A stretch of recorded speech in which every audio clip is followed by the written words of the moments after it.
सर्वांना नमस्कार. Good morning everybody. विद्यार्थी जोरात जरा गुड मॉर्निंग एव्हरीबडी. भूक लागली का? परत एकदा जोरात good morning everybody. Very good morning all of you. विद्यार्थी मित्र हो आणि त्यांच्या समोर आलेले तुम्ही सर्व पालक जन, तुमच्या भोसले सरांनी प्रास्ताविक करत असताना माझ्या ज्या अत्यंत आवडत्या ओळी आहेत, ज्या मी शिक्षकी पेशामध्ये प्रवेश केल्यानंतर अनेकदा आणि अनेकदा त्या बाबू बोरकरांच्या कवितेतल्या ओळींचा सातत्यानं पुनरुच्चार करत असतो. त्यांनी त्या प्रास्ताविकात त्यांचा उल्लेख केला की देखणी जात त्यांना निर्मितीचे डोहाळे, मंगलाने गंधलेले सुंदराचे सोहळे. भारतातले एक महान असे शिक्षणतज्ञ बाग जगताप यांनी असं एक विधान केलेलं होतं, असं एक वाक्य वापरलेलं होतं की जर उद्याच्या भारतामध्ये सुंदराचे सोहळे साजरे करायचे असतील, सशक्त आणि सुजलाम सुफलाम असा आपला भारत देश याचं स्वप्न जर साकार करायचं असेल तर शिक्षण प्रक्रियेतले जे देखणे हात असतात, जे विद्यार्थी असतात, जे उद्याच्या भारताचा आधार असतात आणि आपल्या कुटुंबाचाही आधार असतात, त्या देखण्या हातांना नव्या निर्मितीचे डोहाळे लागले पाहिजे. नवं आणि नवं असं काहीतरी त्यांच्या हातून घडलं पाहिजे. आणि ते घडविणारा जो असतो तो शिक्षक असतो आणि म्हणून शिक्षकाला शिल्पकार म्हटलं जातं. आपण शिक्षकी पेशा स्वीकारलेला आहे म्हटल्यानंतर विद्यार्थी हा माझा प्राणबिंदू मानून त्याच्या हातून काहीतरी चांगलं घडावं, त्याच्या आयुष्याची दिशा जी आहे ती दिशा आपण आखून द्यावी आणि प्रत्यक्षात आणण्यासाठी धडपडावं, या भावनेतून एक व्रत मानून कर्मवीर भाऊराव पाटलांनी स्थापन केलेल्या या रयत शिक्षण संस्थेतच मी शिकलेलो आणि याच संस्थेमध्ये 1996 पासून मी रुजू झालो आणि तेव्हापासून शिक्षकाचं असिधारा जे व्रत आहे ते साकार करत असताना प्राचार्य पदाच्या अत्युच्च अशा पदापर्यंत जरी मी पोहोचलेलो असतो तरी मी नेहमी असं म्हणत असतो की मी एक सामान्य शिक्षक आहे. मी कर्मवीरांच्या विचारांचा एक सामान्य रयत सेवक आहे, एक सैनिक आहे. कारण उद्याच्या भारताकडे स्वप्न साकार करायचं असेल तर या नव्या पिढीच्या हाती आपल्याला काहीतरी चांगलं दिलं पाहिजे. माझ्या सहकार्याने समूह भावनेनं काम करून त्यांच्यासाठी लढलं पाहिजे, त्यांच्यासाठी धडपडलं पाहिजे आणि आपला शिक्षकी जो व्रत आहे ते त्यांनी पाळलं पाहिजे. आणि म्हणून दादा पाटील महाविद्यालयात 1 जानेवारी 2022 साली मी ज्यावेळी प्राचार्य पदाची धुरा हाती घेतली की हातामध्ये खूप गोष्टी आल्या आणि आता काही अपुरी राहिलेली स्वप्न होती की जी शिक्षण प्रक्रियेत आपल्याला साकार करायची आहे ती करायची असेल तर आपल्याला मिळालेली पॉवर, आपल्याला मिळालेले अधिकार यांचा पुरेपूर वापर या ठिकाणी आपण केला पाहिजे. आणि मला अशा ठिकाणी पाठवलं, संस्थेनं मला अशा ठिकाणी पाठवलं की जिथं खरी आपली गरज आहे असं मला वाटलं. कारण अभावग्रस्तता काय असते, गरिबी काय असते किंवा फाटलेपण काय असतं हे खरं तर बालपणापासून अनुभवलेला मी एक सामान्य घरातून आलेला कष्टकऱ्याचा मुलगा आहे. आणि वयाच्या 4व्या वर्षी वडिलांचं दुःखद निधन झालं आणि त्याच्यानंतर काम केल्याशिवाय आपण शिकू शकत नाही असं वाटून मी शिकत राहिलो, काम करत राहिलो, हॉटेलमध्ये काम केलं. मी मुद्दाम स्वतःविषयी 2च मिनिटं बोलतो आहे. 10वीला मी नापास झालो वाळून. या सगळ्या परिस्थितीनं 2 वर्ष वाया गेली. त्यानंतर डोळे उघडले आणि डोळे उघडल्यानंतर लक्षात आलं आपण एवढे हुशार असून सुद्धा असं का झालं. आणि त्यानंतर मी पास झालो.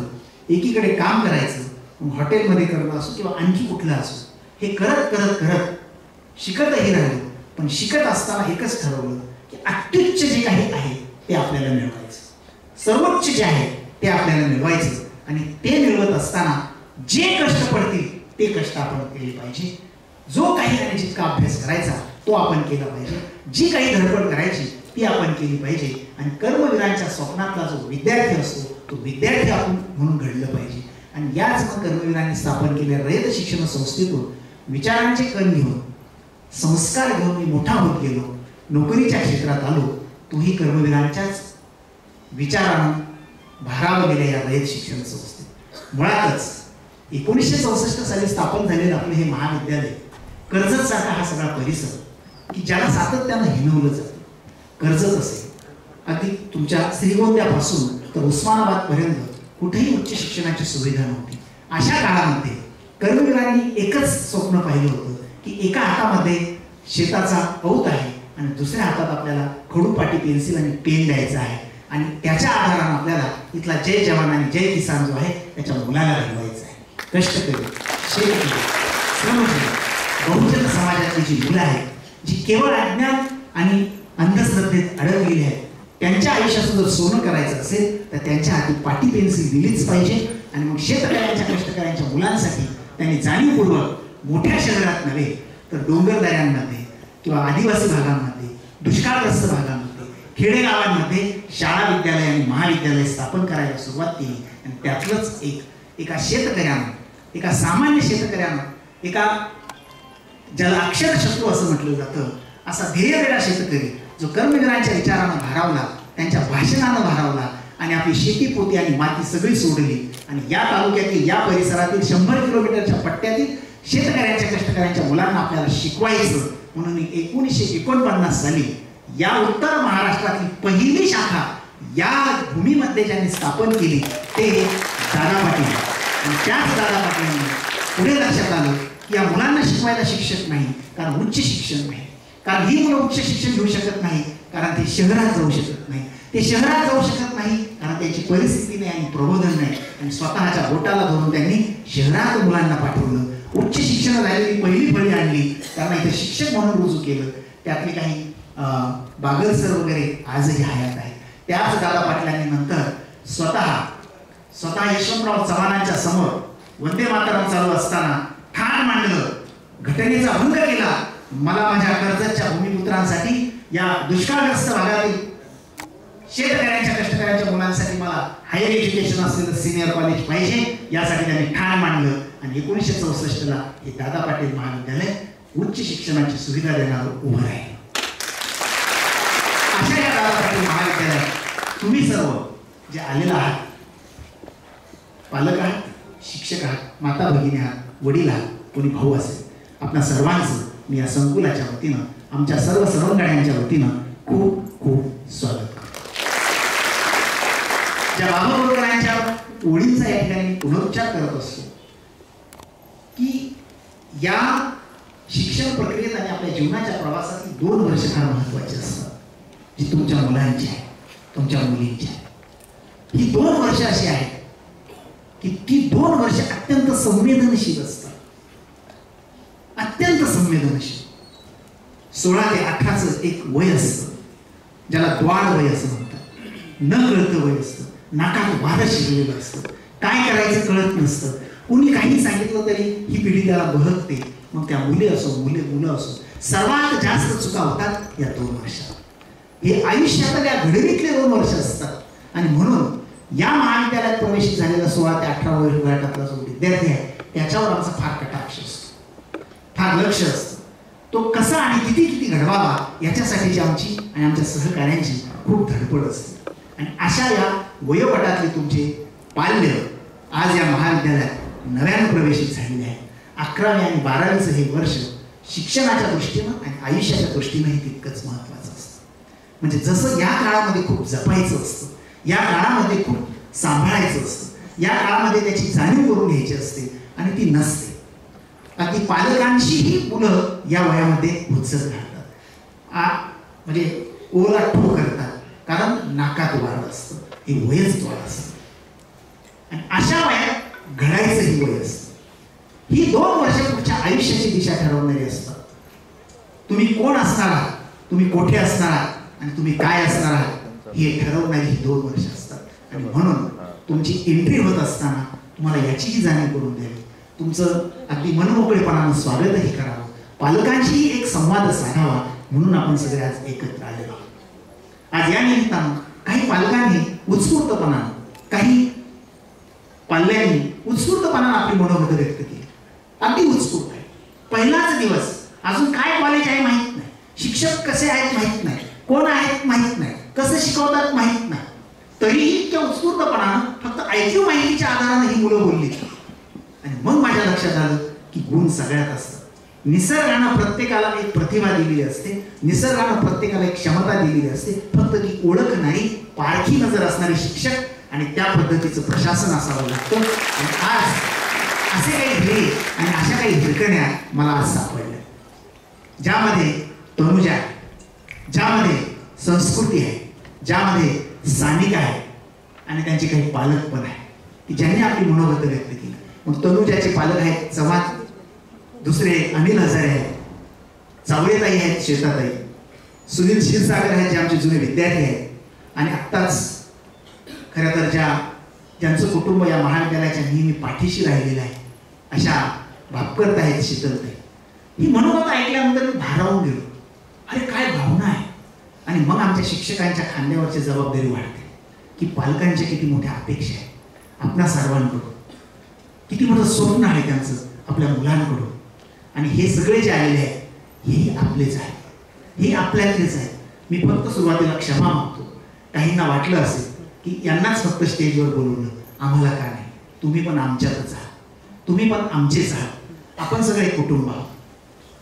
फक्त एक प्रातिनिधिक स्वरूपात काही स्वागत व्हावी म्हणून मी माझ्या सहकार्यांना सांगितलं की पहिले 5 प्रवेश जे झाले अशी मुलं निवडा आणि त्या मुलांचे पालक जे आहेत त्यांना आपण स्वागतपर सन्मानपर पुढे बोलूया आणि तेच स्वागत आपल्या सर्वांचंही असेल असं आपण प्रातिनिधिक स्वरूपात सांगूया, प्रतिकात्मक स्वरूपात सांगूया. म्हणून तुम्हा सर्वांचं पुन्हा एकदा मी खूप खूप खूप खूप स्वागत.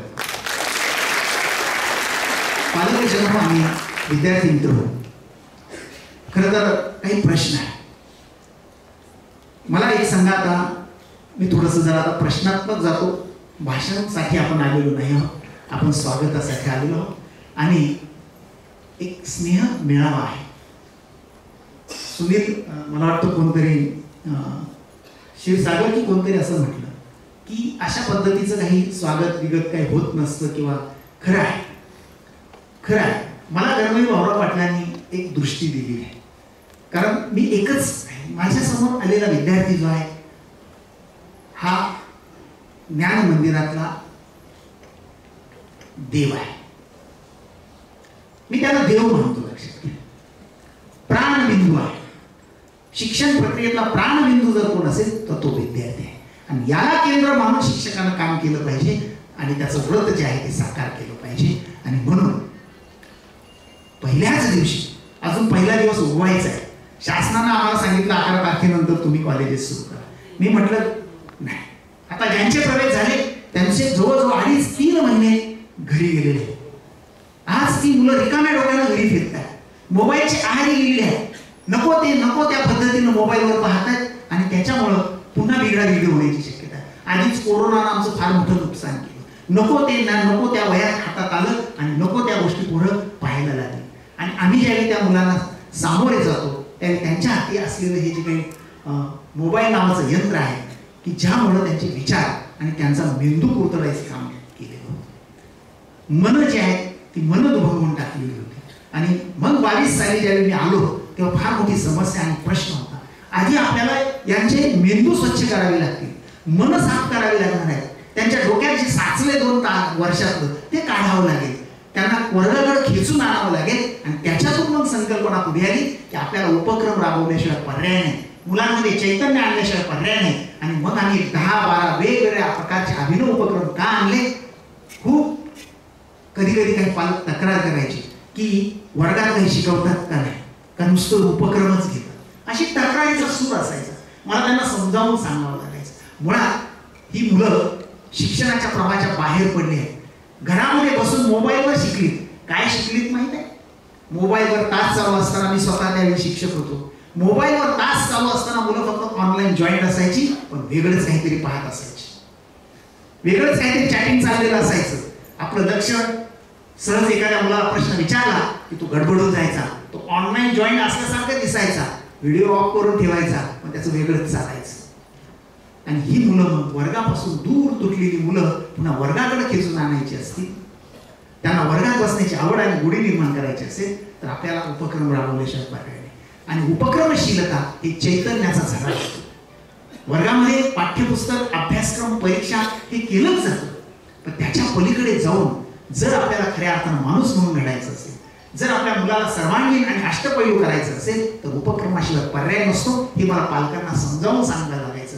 सुरुवातीला थोडी खळखळ झाली, नंतर त्यांना सवय झाली आणि मग ज्यावेळी मुलं अशी कोणी भाषणं करायला लागली, कोणी स्टेजवर इथं येऊन अभिनय करायला लागली, कोणी क्रीडांगणावर जाऊन खेळून जिल्हा आणि स्टेट आणि नॅशनल पर्यंत जायला लागली, वेगवेगळ्या पद्धतीनं लिहू लागली, त्याच्या मेंदूच्या वर जळमटाची पसरलेली ती दूर जायला लागली आणि काही यश पुढे यायला लागल्यानंतर पालकांची जी तक्रार होती ती दूर झाली.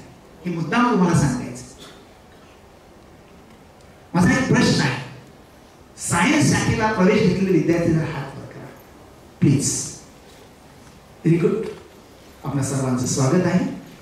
आर्ट्स फॅकल्टी हात वर करा जरा. ओके. Commerce okay. MCDC कमी आहे जरा. ओके. आणि आपण सर्व पालक जण, मी सुरुवातीला सांगितलं की प्रातिनिधिक स्वरूपात यांचा सन्मान म्हणजे तुमचाही सन्मान आहे, तो आपण गोड मानून घ्या. आता मला थोडंसं पुढे जायचं आहे. इतर शाळा, विद्यालय किंवा ज्युनियर कॉलेजेस कदाचित 11 नंतर सुरू होते. आम्हाला आता थांबून चालणार नाही. मी सांगितलं की आता पहिल्या 4 फेऱ्या झाल्या, 5वी फेरी आज नोंदणी संपते. त्या वर्गासाठी आपण स्वतंत्र बोलूया, पण जे आता एंट्री झालेले आहेत त्यांना बोलवून घ्या, कारण आता पालकांनाही चिंता आहे. 2, 2.5, 3 महिने आपली मुलं घरात बसून आहे.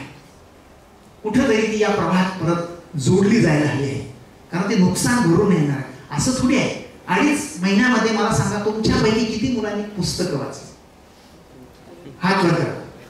किती मुलांनी 2.5 महिन्यामध्ये परीक्षा झाल्यापासून पुस्तक वाचलं? 1 पुस्तक वाचलं, 2 वाचले, 3 वाचले, काहीतरी वाचले आहे का कोणी? हात. खूप प्रामाणिक आहात. वाजवा स्वतःसाठी टाळ्या. मला प्रामाणिक मुलं फार आवडतात, खरी मुलं फार आवडतात. तुम्ही कोणीच हातवर नाही केला, तुम्ही मान्य केलं. ओके. चित्रपट किती मुलांनी पाहिले? चित्रपट प्रामाणिक 1 असो 2 असो, अरे भरपूर आहे. वा वा वा, व्हेरी गुड. क्रीडांगणावर किती मुलं खेळत होती? क्रीडांगणावर nice, very nice, very good. आहेत म्हणजे वाचन किती जणांनी म्हटल्यानंतर एकदम एकही हात वर करा. काही खेळण्याची आवड असणारे आहेत, त्याच्यामुळे जेवढ्यांनी आता क्रीडांगणावर खेळणारे आहेत ना, आमच्या कडू सराकडे नावं द्यायची ना. तुम्हाला क्रीडांगणावर काही प्रॅक्टिस देणार आहे तर 2 ते 2.5 महिने लक्षात घ्या काय केलं या मुलांनी. कदाचित काहींची परिस्थिती नसेल तर ते कुठं कामालाही गेले असतील, घरातही मदत केली असेल, शेतावरही गेले असतील, काही आपल्या मित्रांबरोबर गोंधळले असतील, आणखी काय काय काय. पण हे 2.5 महिने वाया जाणं आयुष्यातले फार मोठी किंमत त्याची मोजायला, कारण हे वय घडण्याचं वय आहे. यातला 1 ना 1 सेकंद फार महत्वाचा आहे, कारण हे परत हे वर्ष येणार नाही, ही वेळ येणार नाही. काळ पुढे जाणार आहे, काळ पुढे जाणार आहे. म्हणजे गदिमा असं म्हणतात, कालचक्र हे अविरत फिरते, काळ पुढे चालला. कालचक्र हे अविरत फिरते, काळ पुढे चालला. कायदा पाळा गतीचा, थांबला तो संपला. कायदा पाळा गतीचा, थांबला तो संपला.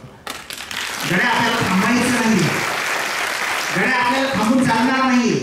2.5 महिने तुमचा गाड्याचं चाक रुतलेलं होतं, ते रुतलेलं नव्हतं, ते जागेवर फिरत होतं. खरं तर ते तुम्ही पळवायला हवं होतं, या काळाचा सदुपयोग करायला हवा होता. हरकत नाही, हरकत नाही. जो गुण से जाती है वो हौद से नहीं आती. गेलं पण आता माझ्या हातात पुढचे 2 वर्ष आहे आणि त्या 2 वर्षात मला घडायचं आहे. तर माझ्या पुढच्या आयुष्यात मी कोण आणि काय आणि कुठे असणार ते ठरवणार आहे. आणि म्हणून पहिल्याच दिवशी याची आठवण करून मला द्यायची आहे. ज्या महाविद्यालयात आपण प्रवेश घेतला, तुम्ही इथल्या इमारती, इथला परिसर, इथला निसर्ग सुंदरता, हे सगळं वैभव, हे सगळं तुम्ही पाहिलं, भारावून गेलं असणार. ज्या सभागृहात तुम्ही आता बसलेला आहात असं सभागृहात महाराष्ट्रातल्या कुठल्याही कॉलेजकडे नाही. ते पाहून तुम्ही हवा केलेला असता. जो जिमखाना इथला आहे आणि तिथलं इंडोर स्टेडियम्स आहेत, असे इंडोर स्टेडियम्स आणि सुविधा जिथे इंटरनॅशनल लेवलच्या मॅच आहेत कुस्ती आणि कबड्डीच्या, तुम्हाला कुठं पाहायला मिळणार नाही. दुष्काळग्रस्त भागातल्या कर्जतमध्ये ज्या वसतिगृहाचा सातत्यानं आपण उल्लेख केला आहे इथं, खरोखर अत्यंत म्हणजे मोठ्या मोठ्या इन्स्टिट्यूटकडे ज्या पद्धतीची वसतिगृह असतात तशी सगळ्या अत्याधुनिक सुविधांनी सज्ज असलेलं जे वसतिगृह आहेत, ज्यात आता काही प्रवेश घेतलेले आहेत आणि अत्यंत देखणं अशा पद्धतीचं आहे की जिथं घरच्यासारखं वातावरण आहे, ते तुम्ही पाहिलं असेल. परिसर पाहिला, इमारती पाहिल्या, हे सगळं ठीक आहे. हे बाह्य सौंदर्य झालं, हे वास्तू सौंदर्य झालं. पण त्या वास्तूमध्ये ज्याला घडवायचं ते घडवण्यासाठीच्या गोष्टी ज्या आहेत त्या फार महत्वाच्या आहेत. नुसतं वर्ग असावा, वर्गासारखा नको तो नुसती बाकी, तिथे असावा प्रेम जिव्हाळा, नको तो नुसती डोकी. वर्गामध्ये फक्त विद्यार्थ्यांची डोकी असून चालणार नाही. वर्गामध्ये फार सुंदर सुंदर अशा पद्धतीचे इंटरॅक्टिव्ह पॅनल आणि वर्गाचे इमारती आणि भिंती सुंदर असून चालणार नाही. त्याची डोकी म्हणजे विद्यार्थी घडणार आहे. ते विद्यार्थी, तिथं शिकवणारा शिक्षक जो आहे तो शिक्षक, त्यांच्यातलं नातं जे आहे ते पालक आणि विद्यार्थी असलं पाहिजे. पालक आणि विद्यार्थी असलं पाहिजे. कारण त्याच्या पालकांनी म्हणजे आमच्या मॅडम्स असतील त्यांच्याकडे आईची भूमिका आहे आणि आमचे जे सर आहेत त्यांच्याकडे वडिलांची भूमिका आहे. त्यांच्या ॲब्सेन्सीमध्ये आपल्याला ही भूमिका पार पाडायची असते. आणि म्हणून या ठिकाणी आम्ही महाविद्यालयात मेंटॉर मेंटी नावाची एक स्कीम चालवतो. याची मला मुद्दाम तुम्हाला कल्पना द्यायची आहे की तुम्ही घरी असता, घरातून आपला पाल्य महाविद्यालयात येतो किंवा वसतिगृहात असतो तर महाविद्यालयात येतो. तुम्ही तुमच्या कामात व्यस्त असता. आज तुम्ही आपला त्या कामातला वेळ काढून आलेला, मी तुमचे सगळ्यांचे धन्यवाद मानेल. कारण आजकाल आपल्या मुलासाठी आणि मुलीसाठी वेळ द्यायला आपल्याकडे वेळ नाही. कारण काहींची परिस्थिती अशी आहे की एक दिवस वाया घालवणं म्हणजे एक रोजगार बुडवणं आहे. आणि एक दिवसाचा रोजगार बुडाला तरी घरी चूल बंद राहते. अशा परिस्थितीतले काही पालक मी पाहतो, डोळ्यात टचकन पाणी येतं. कारण मी त्यातूनच आलेलो आहे. त्यामुळे काही पालकांना येता आलेलं नाही. मी एका मुलाला सहज विचारलं, पालक रे आले नाही कामाला. खरं आहे, खूप पालक असे आहेत. आणि मग आपल्या सानिध्यात आल्यानंतर आपण थोडी का होईना एक उणीवती भरून काढावी म्हणून आम्ही मेंटॉर मेंटी नावाची स्कीम इथं राबवतो. एका शिक्षकाला 30 विद्यार्थी वाटलेले असतात आणि त्या 30 विद्यार्थ्यांचं पालकत्व त्याच्याकडे असतं. त्याचे काही प्रश्न असतात, त्याच्या काही समस्या असतात, त्याला शिकवण्यातलं काही कळत नसतं, त्याला कोणी एखादी विद्यार्थिनी असते तिची कोणी छेड काढत असतं, एखादा वर्गातला विद्यार्थी कधी कधी त्रास देत असतो. मग शिस्तीच्या संबंधात असेल, शिक्षणाच्या संदर्भात असेल, तिच्या काही समस्या असेल, ती तासाला येत नाही का, ती मुलगी येत नाही, तो तासाला येत नाही का येत नाही, आमच्या शिक्षकाचे फोन जातात का तासाला येत नाही, काही अडचण आहे का, घटक चाचणी बुडवली, काही प्रॉब्लेम आहे का या कार्यक्रमाला नव्हती.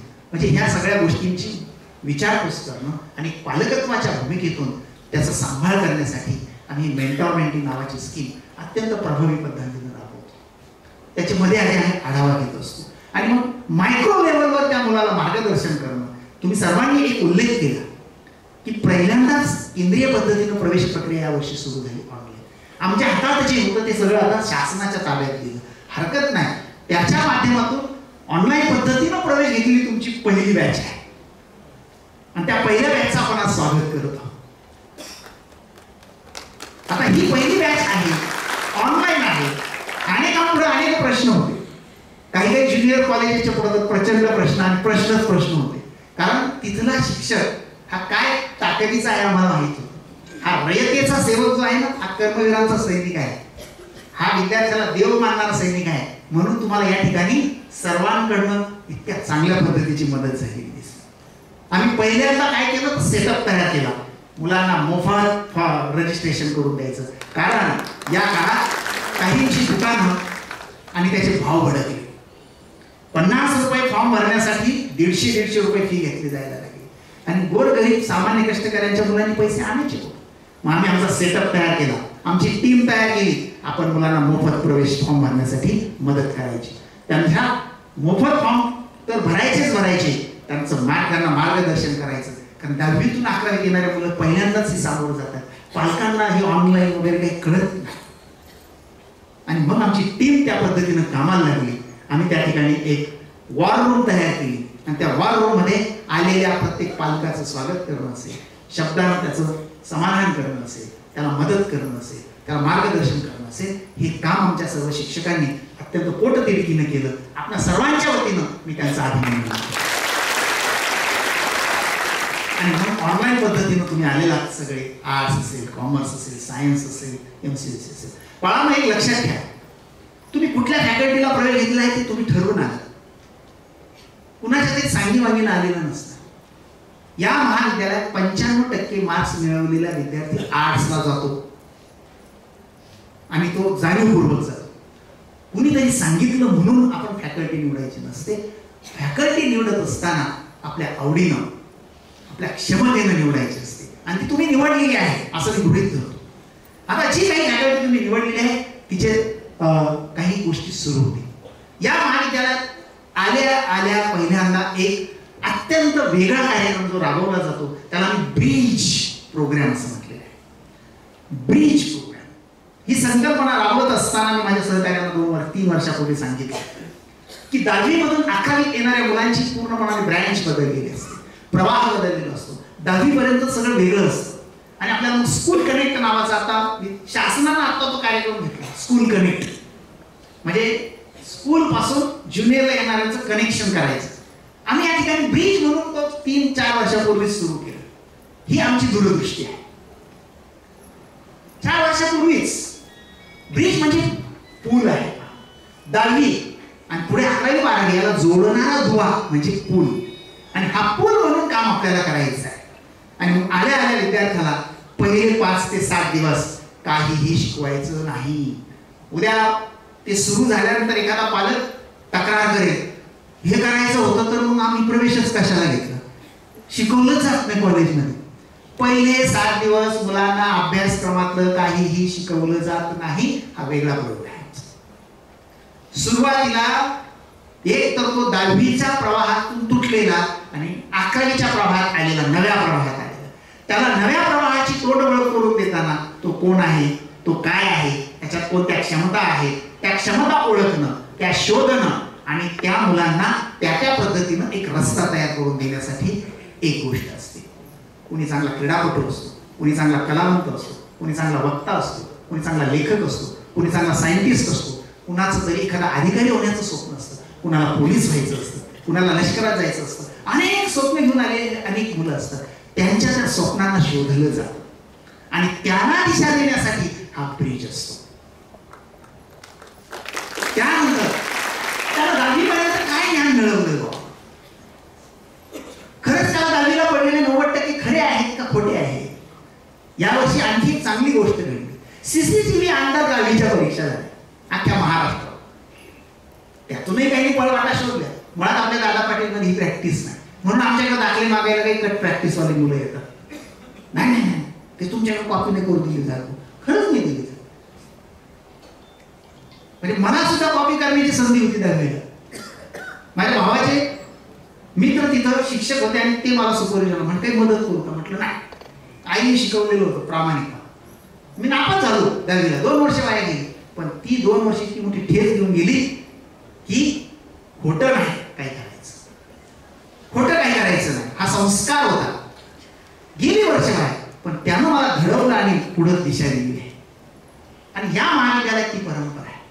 कट प्रॅक्टिसेस नाही, काही ते आवडत नाही.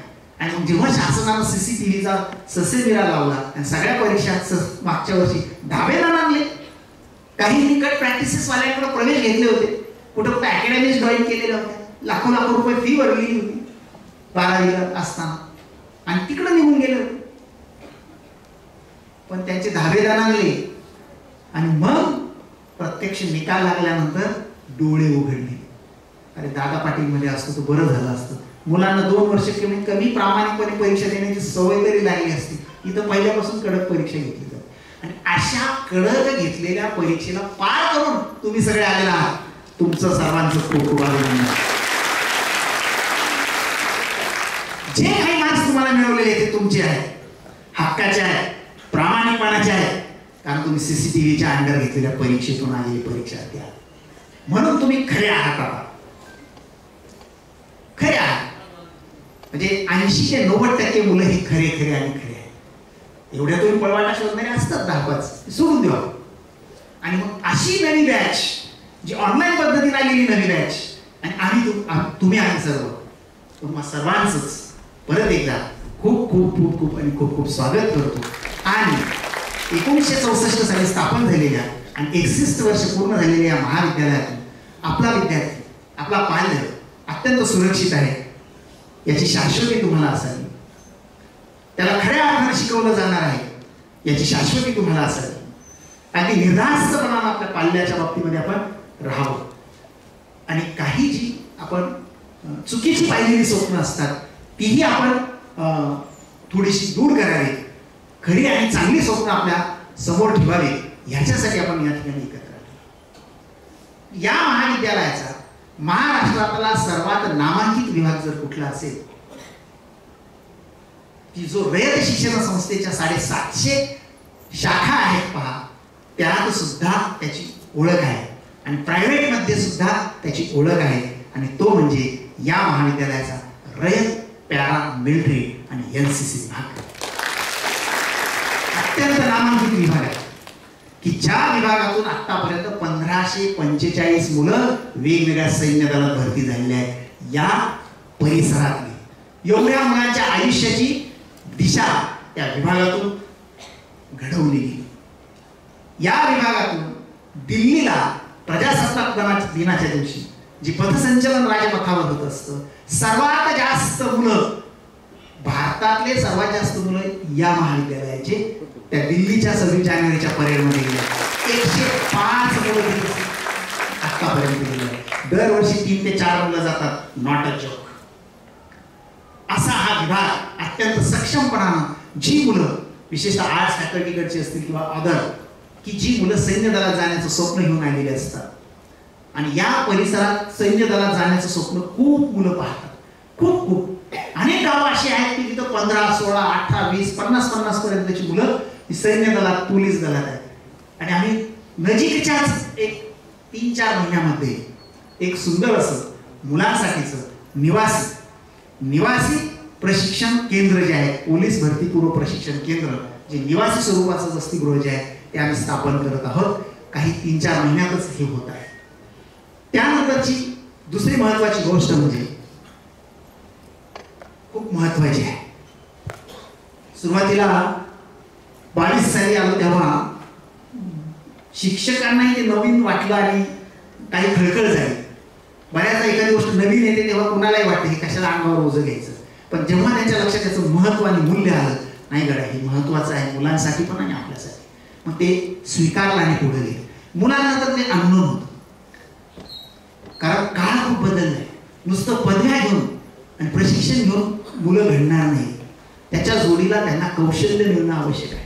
आता कुठं भारत सरकार आणि महाराष्ट्र सरकार म्हणते स्किल एनहान्समेंट प्रोग्राम राबवा, PMKVY म्हणतात, प्रधानमंत्री कौशल्य पूरक योजना वगैरे वगैरे यायला लागली.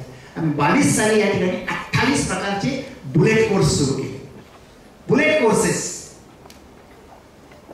म्हणजे तुम्ही केवळ 11वी आणि 12वी घेऊन बाहेर नाही पडायचं, एक कौशल्य घेऊन बाहेर पडायचे. कुठले तरी नसेल तर career opportunities in arts faculty, career opportunities in commerce faculty, career opportunity in science faculty. तुम्हाला करिअरच्या कोणत्या संधी, कारण बऱ्याचदा शिक्षण काय घ्यायचं असतं तर करिअरच्या दिशा ठरवण्यासाठीच. कारण करिअर आजचं फार महत्वाचं, करिअर ओरिएंटेड एज्युकेशन आहे. आणि मग मुलाला त्याचं करिअर निवडण्यासाठीची एक दिशा मिळावी, मार्गदर्शन मिळावं, त्यानं कुठलं क्षेत्र निवडायचं हे त्याला कळावं. मग मी सायन्सला गेलो तर मला कुठल्या क्षेत्रात जायला पाहिजे, कशाला महत्व आहे हे समजावं. आर्ट्सला आलेलं आहे तर त्यात मला कुठे जाता येईल, अशी किती प्रकारची क्षेत्र आहेत, कॉमर्स मधून किती प्रकारचे क्षेत्र आहेत हे त्याला कळावं म्हणून आम्ही अशा पद्धतीचे बुलेट कोर्सेस त्याच्या पदविकेबरोबर त्याला कंपल्सरी देतो. कंपल्सरी आणि अत्यंत प्रभावी पद्धतीने त्याची अंमलबजावणी आमचे कोरडे सर जे आहेत ते शिक्षकांच्या माध्यमातून करतात. त्याच्याबरोबरीनच ज्यांना हे सगळं बाजूला ठेवून काही ओपन टू ऑल नावाच्या गोष्टी असतात, मुलींना आता काही संधी मिळत आहेत म्हणून आम्ही फॅशन डिझायनिंगचं या वर्षापासून त्यांच्यासाठी संधी उपलब्ध करून देतो. ब्युटी अँड वेलनेस साठी संधी आम्ही त्यांच्यासाठी उपलब्ध करून देतो. एवढंच नव्हे तर ज्यांना प्रशासनातला अधिकारी व्हायचं आहे, या महाविद्यालयामध्ये स्पर्धा परीक्षा मार्गदर्शन केंद्र नावाचं जे केंद्र आहे अत्यंत सक्षम अशा पद्धतीचं दरवर्षी 25 तरी मुलं वेगवेगळ्या शासकीय सेवेत सहभागी भरती होतात. PSI पासून असिस्टंट कलेक्टर पासून तर अगदी पोलीस दलापर्यंत 25 तरी. आणि या वर्षी तो काउंट एका वर्षात 55 मुलं वेगवेगळ्या शासकीय सेवेत गेली या वर्षी. हे मुद्दाम सांगतोय कारण हा पायाभरणीचा काळ आहे तुमच्या मुलांचा. 11वी 12वीला तो जे करणार आहे त्याच्यावर त्याला उद्या काय व्हायचं ते ठरणार आहे, काय होणार आहे ते ठरणार आहे. त्याला अधिकारी व्हायचं, त्याला पोलिसात जायचं, त्याला सैन्यात जायचं, त्याला सायंटिस्ट व्हायचं, त्याला काय व्हायचं ते ठरणार आहे. त्याला डॉक्टर व्हायचं, त्याला इंजिनियर व्हायचं, नेमकं काय व्हायचं. आणि म्हणून अशा पद्धतीचे जे कोर्सेस आहेत या वर्षापासून आम्ही त्याचं एक सेक्शन स्वतंत्र 11वी 12वीच्या मुलांना करणार आहोत की 12वी नंतर सुद्धा शासकीय सेवेत जाण्याच्या खूप संधी असतात, केवळ 12वीच्या पदविकेवर. आणि म्हणून मग आम्ही ज्युनियरसाठी या वर्षापासून स्पर्धा परीक्षा मार्गदर्शन एक बुलेट कोर्स करणार आहोत. मुलांना चॉईस दिलेली आहे, त्यांना कुठलं घ्यायचं त्याचं आवडीनुसार त्यांना ठरवायचं. अशी काही ओपन टू ऑल कोर्सेस आम्ही सुरू करत आहोत. काहींना पॅथॉलॉजिकल आम्ही सिनियरला एक पॅथॉलॉजी बेसिक पॅथॉलॉजी नावाचा कोर्स या ठिकाणी घेतो. सिनियरची मुलं तो करतात. म्हणजे मुलांना जर उद्या DNLD करायची असेल किंवा त्याच्यापुढं डिग्री करायची असेल, वैद्यकीय क्षेत्रातली काही पॅरामेडिकलला जायचं असेल तर त्याचा एक बुलेट कोर्स आम्ही आता या मुलांसाठी उपलब्ध करून देत आहोत. बेसिक पॅथॉलॉजी की ज्यात रक्तगट तपासणीपासून तर म्हणजे लघवी तपासण्यापासूनचं प्रशिक्षण दिलं जातं. आणि म्हणजे अशा पद्धतीचा एक बुलेट कोर्स आम्ही या मुलांना पदविकेबरोबर देत आहोत. त्याचबरोबर या ठिकाणी कॉमर्सला आलेली मुलं असतात, खूप चांगलं मला त्यांचं क्रीम दिसत आहे. काहींना CA होण्याचं स्वप्न असतं, मग त्याचा पाया तयार करायचा असेल तर CA फाउंडेशनचा आम्ही एक बुलेट कोर्स करणार आहोत. त्याला वाटलं तर त्यांना पुढे CA होण्यासाठीची तयारी करावी. अवघड आहे पण अशक्य नाही. त्याच्यामुळे जर थोडी दुगदुगी झाली तरी खूप झालं, म्हणून आम्ही तो बुलेट कोर्स या ठिकाणी रन करणार आहोत. आणि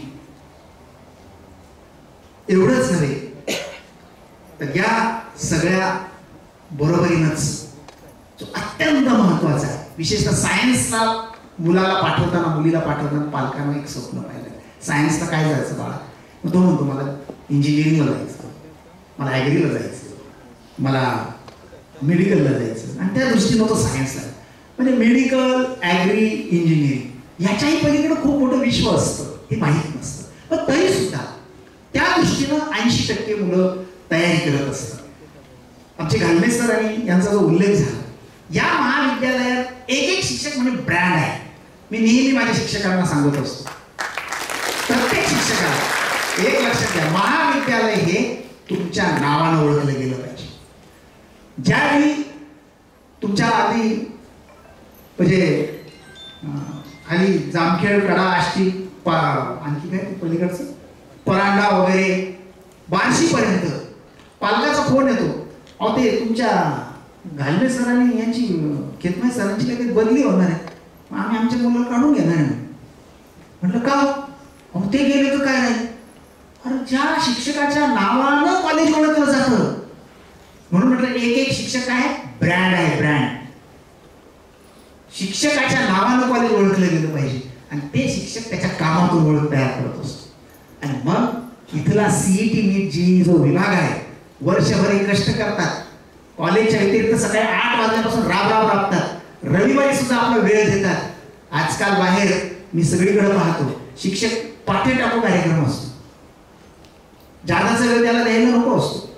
पण हा रयतेचा सैनिक आहे, कर्मवीरांचा सैनिक आहे. हा रविवारचा विचार करत नाही, हा सुट्टीचा विचार करत नाही, हा वेळेचा विचार करत नाही, मुलांसाठी धडपडतो.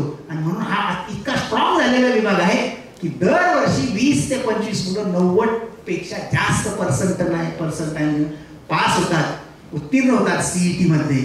आणि किंवा नीट मध्ये काउंट कमी जरी असला कारण ती काठिण्य पातळी असते, पण हा विभाग इतका स्ट्रॉंग आहे, याही वर्षी तो तितकाच स्ट्रॉंग आहे. आणि मग मेडिकल इंजिनिअरिंगचं स्वप्न साकार करण्यासाठी कार्यरत असलेला CET NEETचा विभाग की जिथं वर्षभर मार्गदर्शन केलं जातं. शेवटी वर्षाच्या शेवटी जी मुलं वंचित राहतात की ज्यांनी नसतं प्रवेश घेतलेला, त्यांच्यासाठी आम्ही 1.5 महिन्याचा क्रॅश कोर्स नावाचा पार्ट करतो.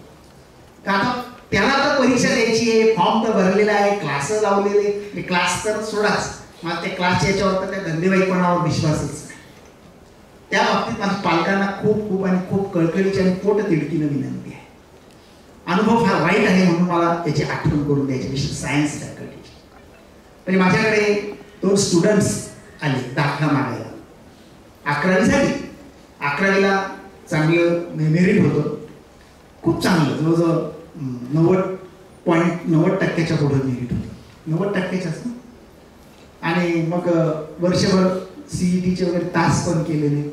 आणि मी रिपोर्ट घ्यायचो. मग मला घालणे सर आणि हे सांगायचे, सर ह्या 2 मुली खूप टॉपर्स आहेत, ह्या खूप नाव कमावतील, म्हणजे करातील, ह्या COPला वगैरे सुद्धा जातील, इतके टॅलेंट आहे. व्हेरी गुड, थोडं लक्ष केंद्रित करा, लक्ष द्यायचं असतं. पण काय त्यांच्या डोक्यात हुकी आली, कोणी काय सांगितलं, आणि मग म्हणे अकॅडमी जॉईन करायची. का करायची? तर दादा पाटीलमध्ये रोज तासाला जावं लागतं, आणि अकॅडमीला तासाला नाही गेलो तरी चालतं, फक्त त्यांचे तास करायचे. मी त्यांना समजावून सांगितले, आता तुम्ही आलात जुलै उजाडलं, ऑगस्ट, सप्टेंबर, ऑक्टोबर, नोव्हेंबर, डिसेंबर, जानेवारी, किती 7 महिने हातात आहे. 11 महिने मुलगी इथं आहे. ती आता सेट झालेली आहे, तिला एका शिक्षकांची सवय लागलेली आहे, त्यांचं टीचिंग तिच्या अंगावरती पडलेलं आहे, तिच्या अभ्यासाची पद्धत ठरलेली आहे.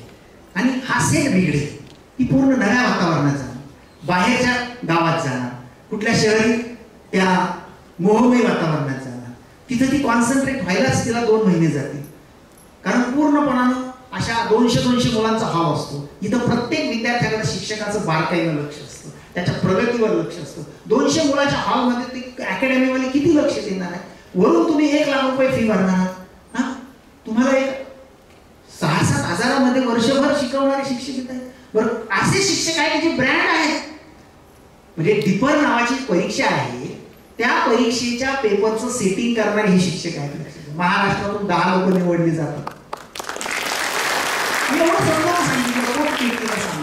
त्या परीक्षेचे पेपर सेटिंग करणारे आहेत, लक्षात घ्या त्यांची क्वालिटी, आणि ते शिकवत आहेत. ते अकॅडमीच्या कुठे नादी लागतात. तिथं अनट्रेंड शिक्षक आहेत, ज्यांना कुठं नोकरी मिळालेली नाही, मग ते तिथं कामाला जातात, त्यांना राबवून घेतलं जातं. नका नादी लागू, पैसे वाया जाते, वरून रूमचा खर्च, खाण्याचा खर्च, परत तुम्ही पालक नाही जवळ, सगळं बिघडाबिघडी होईल. 7 महिन्यात काय हातात येणार आहे? नाही ऐकलं नाही, ते हट्टानं गेलेच. कुणाचं तरी मार्गदर्शन मोठं मिळालेलं असेल गेले, शेवटी मी दाखला देऊन टाकले आणि व्हायचं ते झालं. मी एक उदाहरण ताजं सांगतो आहे म्हणून, व्हायचं तेच झालं. रिझल्ट जाहीर झाला. मी खरं तर त्यावेळेस हॉस्पिटलमध्ये ॲडमिट होतो, पण मी मुद्दाम लागले सर का कोण भेटायला आल्यावर म्हटलं, ते आपल्या 2 मुली ज्या गेल्या होत्या दाखल्या घेऊन, त्यांचं काय झालं? म्हणजे माझ्या ती मनाला टाचणी लागली होती. इतक्या ब्रिलियंट पोरी कॉलेज सोडून गेल्या, मला टाचणी लागली, असं नाही व्हायला पाहिजे, एवढं सांग. आणि मग मला त्यांनी सांगितलं, किती मार्क्स काढले सर? जी मुलगी इथं 91% की काय होती, 70% मार्क्स पडले. काय सांगायचं? काय सांगायचं? म्हणजे एक तर पहिल्यांदाच निर्णय घेताना इतका जाणीवपूर्वक घ्यायला पाहिजे. आणि मग घेतला 2 वर्ष हलायचं नसतं, 2 वर्ष अजिबात हलायचं नसतं. काय जे होईल ते होईल, काय नुकसान होत नाही. पण तुम्ही मध्ये हल्ला तर मुलाचा मेंदू हल्ला की त्याचा परिणाम त्याच्या गुणवत्तेवर झाला म्हणजे झालाच. मी खूपदा सांगतो, जो घ्यायचा ना 10वी नंतर निर्णय एकदा घेतला ना, 2 वर्ष इतकं फिट राहायचं त्या निर्णयाशी. अवघड वाटतं. काय होतं, 95% मार्क्स आपल्या मुलाला मिळालेले असतात, मुलीला आपण उरळून जातो, काय आपलं हुशार आहे, आपल्या मुलासारख्या मुलीसारखं जगातच कोण नाही. ते 95% त्याचे स्वतःचे आहे का परिपूर्ण? त्याच्यातले 20% त्याचे नसतातच, ते वजा करायचे असतात. तरी आम्ही 95 म्हणजे खूप. आणि एक तर तो 10वीतून 11वीत येताना सगळी टीम बदललेली असते, स्टाईल बदललेली असते, ते सायन्स असतं, बरंचसं इंग्रजीत असतं, त्याला 10वी पर्यंतची सवय दिली असते, त्याला ते सुरुवातीचे 2-3 महिने किती हुशार असतं, डोक्यावरून जायला लागतो, मग तो फारच आवड आहे. त्या आमच्या शिक्षिकेला शिकवता येत नाही. त्या तुझे शिक्षक काय वेळा असतो का, MSc BEd करून आला म्हणजे, आणि तो रयतेच आहे. आमच्याकडे आदल्या दिवशी तयारी केल्याशिवाय वर्गात जायचं नाही, असं दंड काय. तयारीशिवाय वर्गात नाही जायचं, ऐन वेळी जाऊन वर्गात नाही उभं राहायचं, कारण तयारीशिवाय गेला की मुलापुढं फजिती होते आणि मग ती मुलं कुरकुर करू लागतात, पालकांचे कान होऊ लागतात, तेही कळत नाही. जास्त कडक धरलं तर त्याची एक वेगळी तक्रार झाली. अरे कडक कुणाच्या माहितीसाठी? तुमच्याच का? आणि मग तो 95% फुगा 11वीच्या रिझल्ट मध्ये फुटतो. तिथं त्याची ओरिजिनॅलिटी पुढे येत असते. विद्यार्थ्याने मिळवलेले मार्क्स हे 90% त्याच्या कष्टाचे असतात आणि 10% शिक्षकाने त्याच्यामध्ये भर टाकलेली असते. खरा रिझल्ट हे विद्यार्थी लावत असतात, शिक्षक नाही.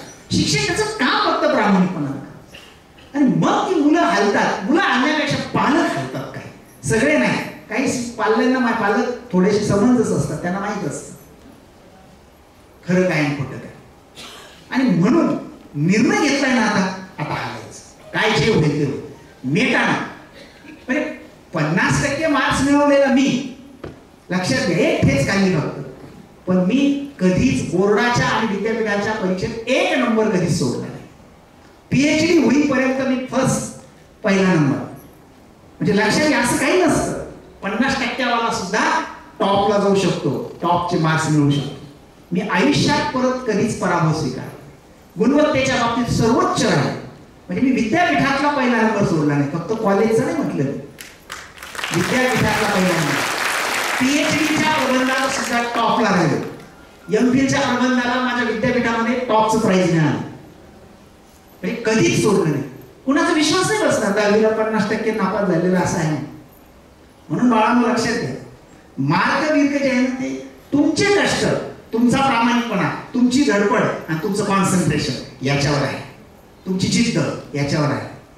पालक काय हो विचार करतोय पोरगा अभ्यास, आता अभ्यास करतो का त्या म्हणजे नोटबुकच्या खाली मोबाईल घेऊन पाहतो माहित नाही, आपल्याला काय माहिती. ही फसवणूक त्यांची नाही, तुम्ही स्वतःची करत असता. आणि म्हणून हलायचं नाही. लक्षात घ्या, या महाविद्यालयात केवळ मुलांना मार्क्स पडावेत यासाठीच काही उपक्रम राबवतोय असं नाही. त्याचा वैचारिक विकास झाला पाहिजे, त्याचा सर्वांगीण विकास झाला पाहिजे. काही मुलांमध्ये खूप आयडियाज असतात, इतक्या आयडियाज असतात अफलातून की बस. विशेषतः आर्ट्स कॉमर्स कडे पण आयडियाज असतात. त्या आयडियाला बाहेर काढण्यासाठी आम्ही या कॉलेजमध्ये एक उपक्रम सुरू केला, आयडियाचा आविष्कार. सरांनी उल्लेख केला. आयडियाचा आविष्कार म्हणजेच त्याला आयडिया जी सुचली आहे ती त्याच्या शिक्षकानं कागदावर आणायची आणि कागदावर आणून तिचं एक मॉडेल तयार करायचं आणि आविष्कार करत असताना त्याचं प्रदर्शन घेऊन ते वर स्पर्धेला पाठवायचं. जर एखादी आयडिया अफलातून असली तर त्याचं पेटेंट तयार करण्यासाठी मदत करायची.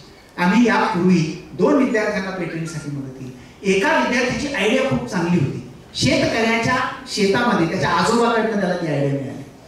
कोळपणीचं कसं काहीतरी एक यंत्र त्यांना आयडिया आणली, डिझाईन आणि त्यांनी ते तयार करून आणले आणि विद्यापीठात त्याचा पहिला नंबर आला. वेगळं होतं, अफलातून होतं. मग आम्ही म्हटलं की याचे आपण पेटेंट तयार करूया.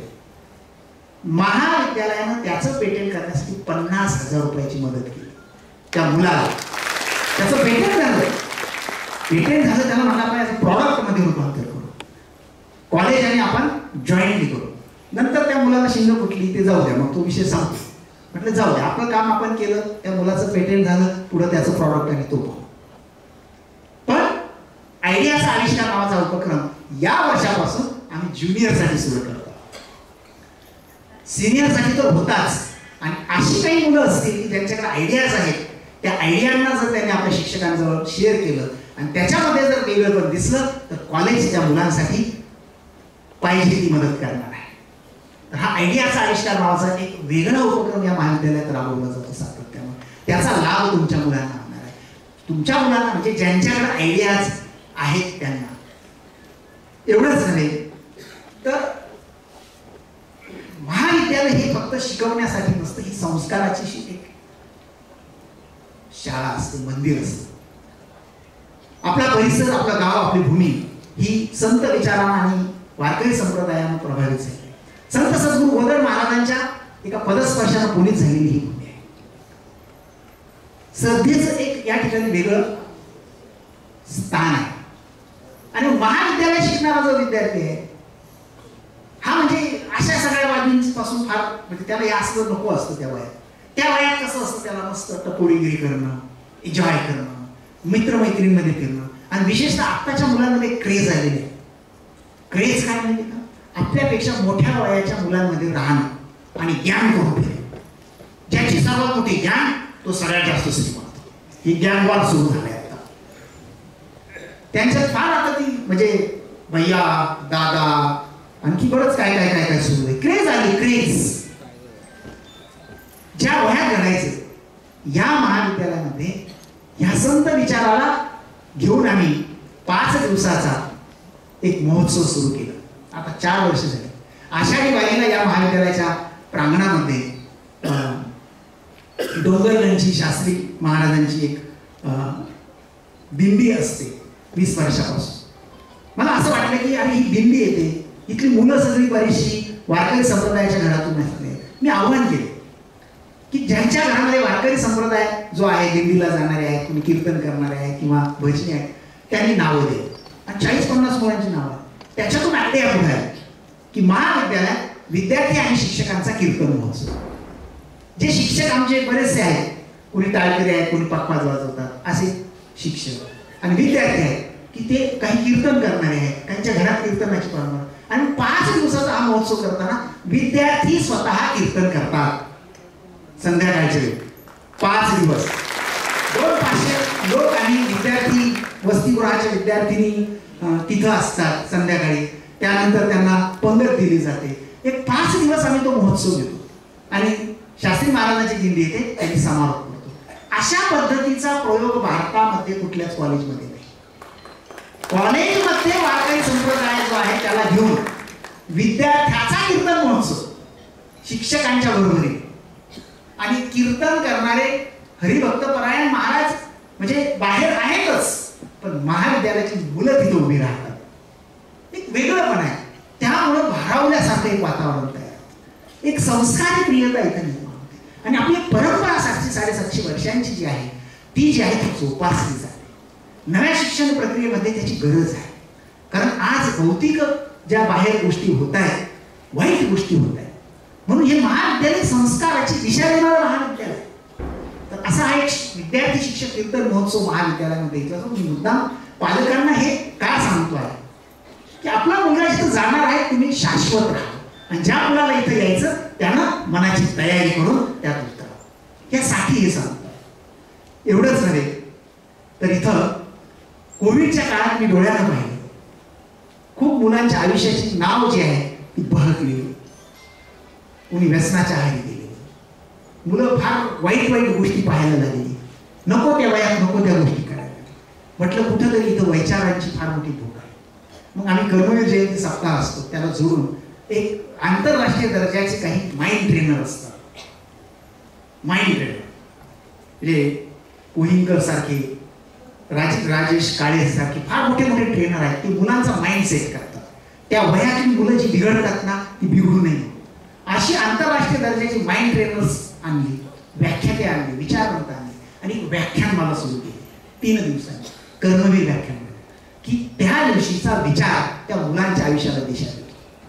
त्या दिवशीचा विचार त्या मुलांना काहीतरी सांगून जातो, प्रेरणा देतो. आणि प्रख्यात असा महाराष्ट्रातला तो विचारवंत असतो जो मुलांना मार्गदर्शन करतो. 3 दिवस ती व्याख्यान मला चालते की वर्गात शिकवल्या जाण्याच्या पलीकडे खूप मोठं विश्व आहे. पाठ्यपुस्तकाच्या पलीकडे फार मोठी गोष्ट आहे जी आयुष्य घडवणारी असते. आणि मग यजुवेंद्र महाजनांसारखा ज्यावेळी या ठिकाणी उभा राहतो माझ्या जागेवर, त्यावेळी तो शेकडो मुलांना पेटवून देतो आणि अधिकारी होण्याचं स्वप्न दाखवतो. आणि त्याच्यातूनच आमचा काउंट 55 झाला आहे. काउंट 55 का झाला? असे लोक येऊन इथं मार्गदर्शन करतात. आता तुमच्यासाठी एक परवा संधी आहे लगेच. कारण या महाविद्यालयानं आतापर्यंत 300 ते 400 अधिकारी तयार केलेले आहेत. माझी ज्यांच्याशी ओळख होते मी त्यांना विनंती करतो तुम्ही जिथं शिकलात त्या मुलांसाठी काहीतरी करा. आणि त्याच्यातून माझी एका चांगल्या अधिकाऱ्याशी खूप घनिष्ठ मैत्री झाली. कोरेगावचे संजय निंबाळकर, की पायात चपला नसतानाच त्यांचं शिक्षण झालं. फार हलाखीच्या परिस्थितीतून घडलेला आणि या महाविद्यालयाने घडवलेला विद्यार्थी PSI झाला आणि नुकताच मुंबईमध्ये असिस्टंट पोलीस कमिशनर म्हणून पदोन्नती होऊन सेवानिवृत्त माझी खूप घनिष्ठ मैत्रीण, वर्षातून 2दा-3दा तरी ती कॉलेजला येते. परवा सहज त्यांच्याशी बोलणं झालं. म्हटलं आमच्या विद्यार्थ्यांशी बोलायचं सर, मी रक्षाबंधनाला येतो, कधी बोलायचं? लगेच नाही. परवा तुमच्यासाठी सुवर्ण संधी आहे. तुला आयुष्यात घडायचं का बिघडायचं, अधिकारी व्हायचं की शिपाई व्हायचं, हे मार्गदर्शन करण्यासाठी तुमच्या बॅचसाठी परवा 10 वाजता याच सभागृहामध्ये assistant police commissioner Sanjay Nimbalkar आपले माजी विद्यार्थी आहेत, त्यांचं गायडन्स तुमच्यासाठी आहे. तेव्हा तुमचा उद्यापासून तर सुरू झाला आहे रिच कोर्स, तर परवा तुम्हाला यायचं आहे परत याच व्याख्यान. हा ब्रीच प्रोग्राम उद्यापासून सुरू होत आहे, कॉलेज आजपासून सुरूच झालं. हा स्वागत समारंभ आणि स्नेह मेळावा फक्त निमित्त मात्र आहे. आणि पालक आमचे जे आहेत एकदा कॉलेज सुरू झाल्यानंतर नाही म्हणून पाठ केलं होतं. आम्ही 2दा ते 3दा वर्षातून बोलवतो पालकांना, पण जे जागरूक आहेत ते येतात, जे थोडेसे जरा अडचणीत आहेत, रोजगार बघतो ते नाही येत. आणि काहींना वाटतं ते पाहून घेईल कॉलेज, म्हणजे असं पण आहे. म्हटलं पहिला दिवस आहे, स्वागत आहे, पालक मोठ्या संख्येने. मला वाटतं 4 वर्षात पहिली वेळ आहे एवढ्या मोठ्या संख्येनं पालक येते. पुन्हा एकदा स्वागत आहे तुमचं. म्हणून ही आयडिया काढली सुरू. पहिला दिवस आहे येणारच म्हटले, कारण सगळे ते ऑनलाईन मुळे फार त्रस्त आहेत. म्हटलं काय आहे बाबा, कसं आहे बाबा, आता कसं होईल बाबा, खरंच प्रवेश झाला का, त्याच्यामुळे येणार म्हटलं हे सगळं. म्हणून तुम्ही एवढ्या मोठ्या संख्येनं याच्यानंतरच्या पालक नावायला येणार कसं होईल? कारण बरं हात वर एकदा, अरे वा वा वा, आम्ही म्हणतो आपण काय वाटत. खूप आभारी आहे, खूप आभारी आहे. आपण 6 महिन्यातून एकदा भेटलो इथं. सिनियर कॉलेज याच्यात पालक हे ते याच्यात फार दुर्लक्ष होतं. मुलं मोठी झालेली असतात, आता काय पाहिजे त्यांच्याकडे, अहो आता काय पाहिजे, आताच पाहिजे वेळ कधी, असं करून नाही चालणार. तर भेटूयात आपण परत. मला शेवटाकडे यायचं आहे. इथलं क्रीडा क्षेत्र आमचे कडू सर कदाचित आता गेले असते, मी सांगितलं एवढं भव्य दिव्य आहे. दरवर्षी या महाविद्यालयातून किमान 15 मुलं राष्ट्रीय आणि आंतरराष्ट्रीय दर्जाच्या क्रीडा प्रकारात सहभागी. आणि मुलांना आव्हान करतो, ज्याच्याकडे जो खेळ आहे ना, कडू सरांकडे नाव द्यायचं. ब्रीच मध्ये ती तुम्हाला भेटते वर्गात येते. खरंच खेळाची आवड असेल तर असं काही नाही. इंजिनियर सुद्धा डॉक्टर श्रीराम लागू, प्रख्यात तज्ञ, मास्टर ऑफ सर्जन, भारतातलं टॉपचं जे कॉलेज आहे तिथं डॉक्टरकीला नंबर लागलेला पुण्यातलं कुठलं बीजे मेडिकल कॉलेज 1 नंबरचं मेरिट मध्ये नंबर लागला. आणि झाले काय, डॉक्टर श्रीराम लागू काय झाले, नट झाले. म्हणजे तिथल्या कॉलेजला गेले, नाटकात भाग घ्यायला गेले, डॉक्टर झाले, पण ते नंतर काय झाले, असं काय नसतं. तर तुमच्यात असे नट आहेत, म्हणजे लेखक आहे, खूप दडलेला आहे राजहंस. त्या राजहंसाला बाहेर काढण्यासाठी महाविद्यालय आहे. आणि मग ज्यांना क्रीडा प्रकारात असेल त्यांच्यासाठी एक सुवर्ण संधी आहे. जर तुम्ही सलग 3 वेळा गोल्ड मेडल मिळवलं राष्ट्रीय दर्जाच्या स्पर्धेत, तुम्हाला डायरेक्ट क्लास 1 अधिकाऱ्याची पोस्ट मिळते. डायरेक्ट, कुठल्याही परीक्षा न देता. म्हणजे 5-5, 7-7 वर्ष कुठल्या तरी अकॅडमीमध्ये लाखो रुपये घालून पुण्यासारख्या ठिकाणी जाऊन अभ्यास करणारी मुलं आणि क्रीडांगणावर खेळणारा खेळाडू सारखेच आहे. जर एखाद्या खेळाचा गुण असेल, चांगला गुण असेल, त्यानं जर चांगली कसरत केली, तयारी केली, कष्ट केले आणि खरंच त्यानं जर केलं, त्याला डायरेक्ट एंट्री आहे. डायरेक्ट क्रीडा प्रकार, कला प्रकार आहे. तुम्हाला कला प्रकाराच्या बाबतीत मला, मी स्वतः कलावंत आहे. मी हे सगळं कॉलेजमध्ये असताना केलंय म्हणून सांगतो. मी नाटकात भाग घेतला, मी क्रीडांगणावर कबड्डी, खो खो आणि क्रॉस कंट्री खेळलो. मी काव्य वाचन सोडलं नाही, मी नाट्य वाचन, कथाकथन सोडलं नाही, निबंध लेखन, वक्तृत्व सोडलं नाही. एवढंच नाही तर मी NCC मध्ये C सर्टिफिकेट पण पास झालं. हे सगळं केलेलं आहे म्हणून मी इथं उभा आहे इतक्या सक्षमपणाने. आणि अभ्यासात पण दरवर्षी पहिला. करता येतं नाही बाळांनो, करता येऊ शकतं का? त्याचं जिवंत उदाहरण तुमच्याकडे उभं आहे म्हणून सांगतो. आयुष्यात एक ठेच हे सगळं करून गेले, सगळं करून. आणि म्हणून कलावंतांच्या बाबतीमध्ये सुद्धा आम्ही या ठिकाणी थीम बेस प्रोग्राम जो घेतो, इथं डांगड धिंगा वगैरे चालत नाही, अजिबात नाही. आम्ही कल्चरल प्रोग्राम जो घेतो तो थीम बेस असतो. पहिल्या वर्षी आम्ही थीम राबवली महाराष्ट्राची लोकधारा. 250 मुलं कलावंत या स्टेजवर त्यांनी तो कार्यक्रम केला 2 तासाचा. ज्याला नृत्य येतो तो नृत्य, अभिनय येतो तो अभिनय, सगळेच नृत्य नाट्य सगळं. 250 मुलांचा संच. एवढ्या मोठ्या संख्येनं कलावंत विद्यार्थी या स्टेजवर कला प्रकार सादर केले, ज्यामध्ये अगदी तुमच्या पसाय दानापासून तर आजच्या काळातल्या म्हणजे गीतमालेपर्यंतचा एक थीम बेस. त्याच्यामुळे मुलांच्या मनावर चांगला संस्कार. त्याच्यानंतर मग आम्ही दुसऱ्या वर्षी काय केलं, शिव जन्म ते शिवराज्याविषयी 250 मुलं परत भव्य दिव्य असा प्रयोग 2.5 तासांचा. शिवाजी महाराजांच्या जन्मापासून तर राज्याभिषेकापर्यंत भव्य आणि दिव्य असा कार्यक्रम की मुलांच्या अंगावर शहारे आणणारा, प्रेरणा देणारा, चेतना देणारा. आणि या वर्षी आम्ही मेरा रंग दे बसंती नावाचा आपल्या मुलांना केला. त्यात पण तेवढेच कलावंत विद्यार्थी, तेवढेच. मेरा रंग दे बसंती म्हणजे भारतामध्ये जेवढी राज्य आहेत त्यांचे जेवढे कल्चर्स आहेत तर त्या कल्चरच्या अनुषंगानं प्रयोग आहेत. थीम बेस म्हणजे इथं कुणी यान कशावर नाचा असं नाही, कुणी यान काही अभिनय करा असं नाही. एक थीम द्यायची आणि त्याच्यावर काय त्याचा एक प्रभाव पडतो, एक संस्कार तयार होतो, एक कल्चर तयार होते आणि मुलांना धांगडधिंगा आणि बोगसगिरी करायला संधी नाही. तर अशा पद्धतीच्या कलावंतांना चालना देण्यासाठी, दिशा देण्यासाठी हा कला विभाग या ठिकाणी कार्यरत होता. किती आणि काय काय सांगायचं या सगळ्या संदर्भांमध्ये खूप गोष्टी सांगून म्हणजे अजून राहतील. मी आता जास्त सांगणार नाही, मुलांना अनुभव द्या. पालकांना फक्त एवढे 5-7 उदाहरणं दिली, अजून एक 5-7 वेगवेगळी उदाहरणं आता देत नाही. कसं आपली वेळ खूप झालेली आहे. सगळ्यांचा चहा झाला का?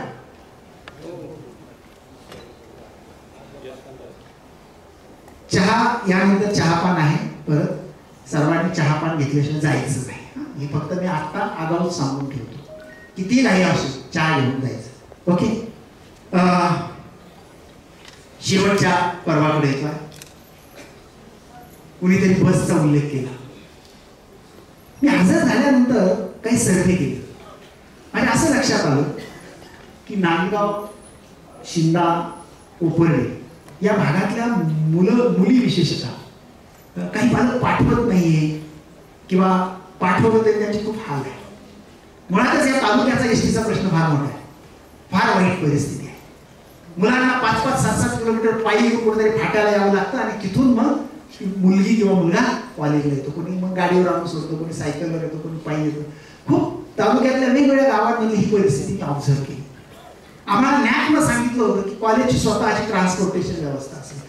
महाराष्ट्रात इंजिनिअरिंग मेडिकल कॉलेज व्यतिरिक्त आणि इंग्लिश मिडियम व्यतिरिक्त असली नाही. मी या ठिकाणी CDC समोर हा प्रस्ताव मांडला. आम्हाला म्हणजे रोहितदादांनी गाडी दिली, तेजस्वीने आणि तिचं नाव ठेवलं. पण आता याचा यूज करायचा, आता कसं करायचं? मग आज सर्वे केलं. आपण 40 मुलींच्या 2-3 ट्रिप फार तर मारू शकतो. कोणकोणत्या भागातून कशी कशी सुविधा आहे. आणि मग आमच्या लक्षात आलं या सर्वेत की कोपर्डी, शिंदा, नांदगाव ह्या रूटवर एकही गाडी पळत नाही. आणि मग या रूटवर आपण ही पळूया. तिला मुद्दाम तेजस्वीने नाव दिलं कारण कोपर्डीच्या घटनेनंतर काही पालक धास्तावले होते. मुलींना कॉलेजला पाठवत नव्हते. पण ती बस सुरू झाल्यापासून 250 मुली शिक्षणाच्या प्रवाहात आल्या गेले. कॉलेजची स्वतःची बस आणि मुद्दाम ही बसच्या मागची पार्श्वभूमी तुम्हाला सांगितली. आणि तेजस्वीने नाव द्यायचं कारणच कोपर्डीची आहे. मग अशा पद्धतीनं तालुक्यात अशी गावं आहेत की मुलगी एकांटी सोडणं, घरातून कुठं फाट्यावर बसायला किती धोकादायक असतं. पालक काळजावर दगड ठेवून पाठवतात. आणि त्या पार्श्वभूमीवर ज्या रूटवर गाडीच नाही आम्ही ही गाडी सुरू केली. आता प्रचंड प्रतिसाद त्या गाडीला. आम्ही आणखी आव्हान केलं कोणत्या रूटवरच्या मुली म्हणजे जर असेल तर तुम्ही नोंदणी करा म्हणून यावर. तर मुद्दाम या गोष्टीचा उल्लेख, ही सुविधा का दिली आणि कशा पद्धतीने दिली त्याचा उल्लेख या ठिकाणी मी केलेला आहे. आणि मुलांसाठी सहज आता सुनील शिरसेकरांनी उल्लेख केला. म्हणजे मी ज्यावेळी आलो, विद्यार्थी कल्याणाच्या अनुषंगाने खूप गोष्टी असतात आणि त्या आपण केल्या पाहिजे. या ठिकाणी शिकायला येणारा विद्यार्थी हा काही सोन्याचा चमचा तोंडातून जन्माला आलेल्या घरातला नसतो. इथला 95% विद्यार्थी हा कष्ट करायचा आणि शेतकऱ्याच्या घरातला आहे. कित्येकांची परिस्थिती अशी आहे की ती फी भरताना नाकीनून येते. आणि मग आम्ही इथं ज्यांचे वडील वारलेले आहे, कोविडमध्ये गेलेले आहे किंवा आधी गेलेले आहे किंवा आई वडील दोघंही गेलेले आहे, उत्पन्नाची साधनं नाही, आईला कुठेतरी कष्ट करायचं लागतं, घरात संपत्ती नाही, अशी जी मुलं आहेत ती आम्ही घेतो. आमची टीम अशा पद्धतीची मुलं ब्रीजचा कार्यक्रम चालू असताना हेरतात, त्याची एक यादी तयार करतात. ब्रीज संपल्यानंतर माझा मुलांशी डायलॉग असतो, त्याला आम्ही इंडक्शन असं म्हणतो. आज स्वागतासाठी आलो, मला अजून इंडक्शनला मी जाणार आहे, तुमच्या मुलांशी बोलणार आहे, नंतर केस टू केस मी मुलाशी बोलतो. इथं इंडक्शन मध्ये केस टू केस, आणि त्यामधून आम्ही मुलं शोधतो. आणि मग अशी मुलं जी आहेत त्यासाठी आम्ही गरीब विद्यार्थी आणि गरीब विद्यार्थी असे 2 प्रकारचे फंड्स तयार केले. खूप माझे विद्यार्थी असे आहेत, अधिकारी असे आहेत, असे काही लोक आहेत ते उत्स्फूर्तपणा नाही. अहो, आमच्या इथं रोजंदारीवर काम करणारा सुद्धा वर्षातून एकदा त्या निधीसाठी त्याच्या पगारातला काही हिस्सा देतो. आणि आम्ही कंपल्सरी ज्याला उत्स्फूर्त आहे, आणि त्याच्यातून मग आम्ही अशी जी मुलं आहेत त्या मुलांच्या फीसाठी त्यांना मदत करणं आहे. त्याला युनिफॉर्म जे आहे ते फ्रीमध्ये देण्यासाठी मदत करणं आहे. कारण ते सुद्धा फार महत्वाचं आहे. आम्ही जे सोसलं, आम्ही जे भोगलं, आम्हाला ज्या अडचणी आल्या त्या आपल्यासारखे आपले जे लहान भाऊ बहिणी आहेत की ज्यांच्या घरात अशी परिस्थिती आहे त्यांच्यासाठी आपण उभं राहिली पाहिजे. म्हणून आम्ही अनेकांसमोर हा प्रस्ताव ठेवतो. आता डॉक्टर सहज उल्लेख केला, त्या खूप वेळा आमच्या पाठीशी उभ्या राहिलेल्या त्या. असे खूप लोक आहेत, खूप लोक. आणि मग ते ह्या मुलांच्यासाठी पुढे येतात. ऑफिसमध्ये येऊन भेटल्यानंतर मी त्यांना सांगतो, काय जे तुमचे आहे तुम्ही जमा करा, त्यांना पावती दिली जाते. आणि तो जमा होणारा निधी आम्ही वर्षभरात समसमान पद्धतीनं अशा मुलांच्या फीसाठी वाटतो. जर सगळी नाही भरता आली तरी पण मुलांना एक सवय लावलेली आहे. आम्ही ब्रीद वाक्य दिलेलं आहे की याला तुम्ही उपकार मानायचे नाही, हे फक्त एक आधार आहे. पण कर्मवीर बाबा पाटलांनी आम्हाला शिकवलेलं आहे, त्याचा एक ब्रीद मी मुलांच्या तोंडी दिलेला आहे. फुकट कोणाचे घेणार नाही आणि फुकट कोणाला देणार नाही. कारण या महाविद्यालयानं स्वतःच्या बळावर कमवा आणि शिका नावाची एक स्वतंत्र योजना जी आहे कर्मवीर बाबा पाटलांनी सुरू केलेली. विद्यापीठाची आहे ती आहेच, पण कॉलेजची स्वतःची 3 लाख रुपयाचा आम्ही राखीव निधी त्याच्यासाठी ठेवला आहे. ज्या मुलाला खूप गरज आहे, ज्याच्यामध्ये स्वाभिमान आहे, त्याला फी कमी पडते आहे, जी मदत करूनही कमी पडते आहे, त्याला ती फी त्या कामातून उभी करायची. 1 तास काम करायचं, 40 रुपये त्याला मिळतात, 45. त्याला कुठेतरी ग्रंथालयात, त्याला कुठेतरी पर्यावरणाच्या प्रयोगात, त्याला कुठेतरी ऑफिसमध्ये, त्याला कुठेतरी झेरॉक्स मशीनवर, म्हणजे असं कुठेतरी तासभराचं काम त्याचे तास सोडून द्यायचं आणि त्याला 45 रुपये त्या तासाची मिळते. मग आठवड्यातून त्यानं 2 तास करावे, 3 तास करावे, आणि वर्षभरात जो काही छोटं करून ते साठेल ते पैसे त्यानं फी म्हणून भरावे. त्याच्यातून त्याच्यात एक स्वाभिमान येतो, त्याला जाणीव राहते की नाही राहत.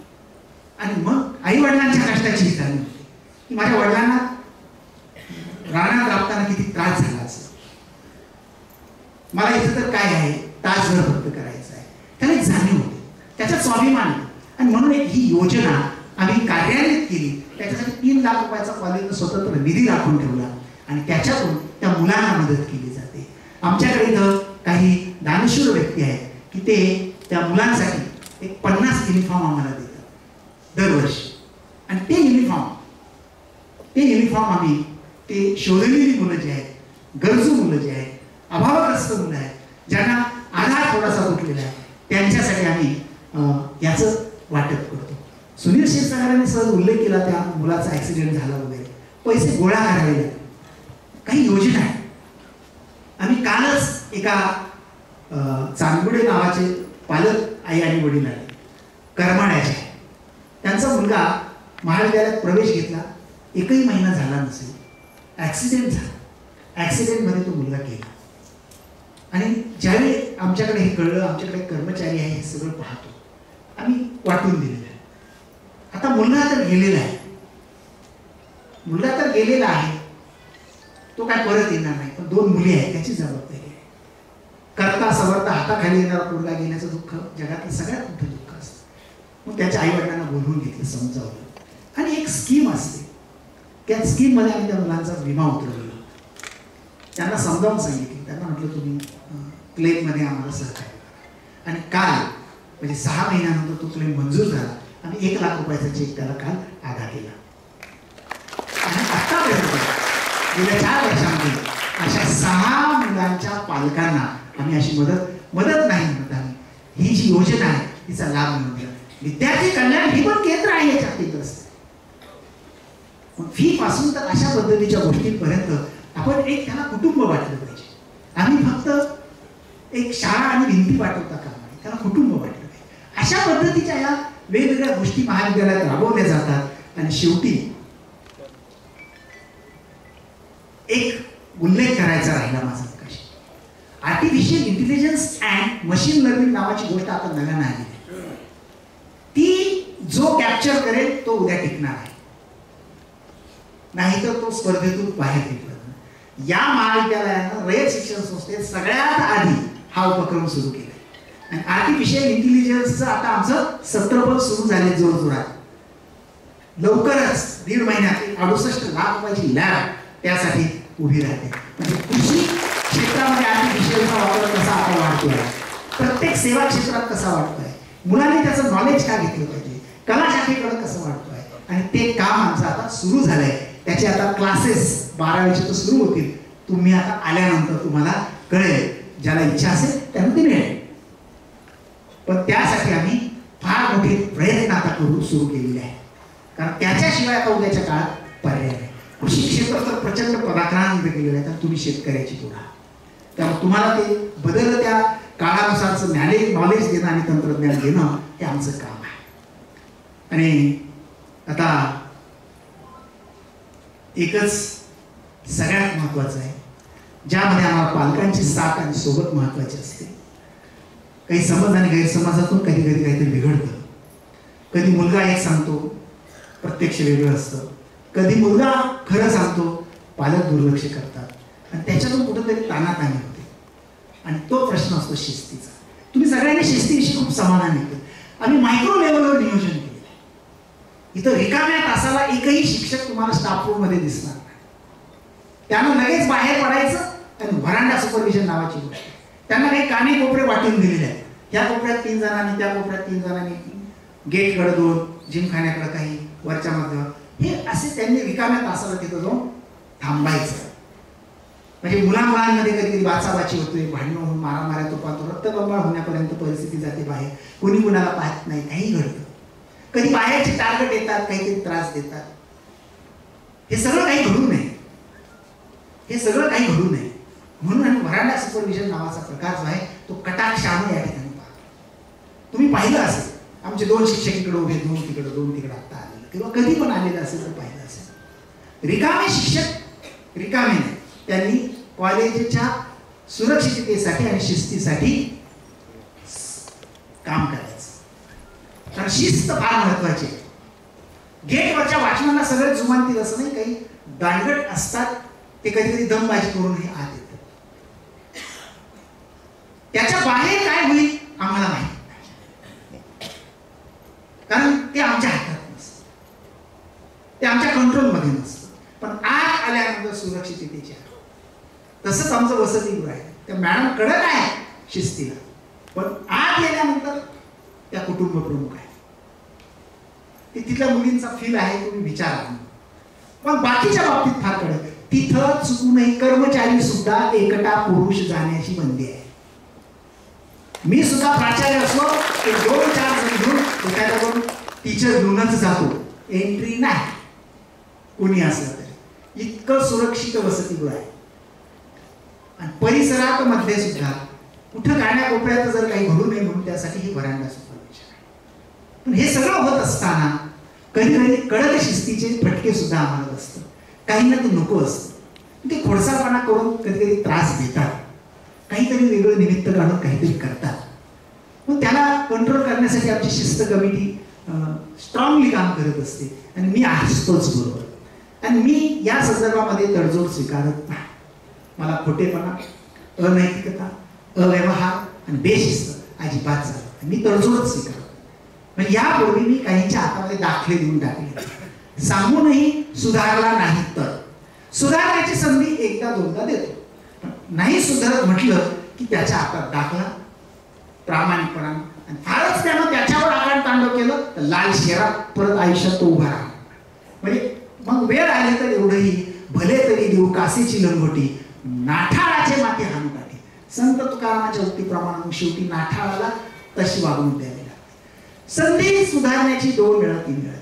मी मुद्दाम शिस्तीच्या संदर्भात हे का सांगतोय की या बाबतीमध्ये रोज रोज एखाद्या मुलाला युनिफॉर्म का नाही आणलाय बाबा, युनिफॉर्म का नाही घातलाय बाबा, युनिफॉर्म अरे उद्यापासून तरी. युनिफॉर्म ही आयडेंटिटी आहे. तो कुठल्या वर्गाचा आहे, कुठल्या फॅकल्टीचा आहे, कुणी टपली मारून जाईल म्हणून युनिफॉर्म असतो. तर ठीक आहे, पावसाने भिजला, खराब झाला, एक दिवस समजू शकतो. एक दिवस मुलांना युनिफॉर्मची लाज का वाटते कळत नाही. त्याच्यावर दुसरा शर्ट घालून येतात कॉलेजला. काय काय तुमची आयडेंटिटी आहे, तुमच्या गळ्यातलं आय कार्ड असतं. हे आय कार्ड कशासाठी आहे? तुम्ही कॉलेजचेच आहात, बाहेरची मुलं आत म्हणून ते आय कार्ड आहे. त्याची लावून लागते गळ्यात घालण्याची. आत आल्यानंतर आय कार्ड गळ्यात असणं, युनिफॉर्म मध्ये तो असणं, ह्या साध्या साध्या गोष्टी आहेत. बाहेर गेल्यावर तुम्ही आय कार्ड खिशात टाका, घरी येताना इथं येताना गेट पर्यंत खिशात घालून आणा, लाज वाटते तर. आत आल्यानंतर आय कार्ड असणं. आणि मग शिक्षक जर विचारायला गेला का एखादा थोडासा नाकात वारा असतं ते वय तसं असतं, आणि शिक्षकाची बोलण्याची पद्धत नसते बाळा. मग शिक्षक चिडला मग मानणार, मग ते आमरी तुमरी का तुमचं वैद्वाड असतं. तुम्ही घरात आई वडिलांचं कधी कधी जुमानत नाही तर हेच कोण पालकाचे माणूस. तसं नाही झालं पाहिजे. आम्ही पालक म्हणून तुमच्याकडे पाहतो. आपल्यामध्ये सुसंवाद राहिला पाहिजे आणि मग शिस्तीच्या या साध्या साध्या गोष्टी आपण पाळल्या पाहिजे.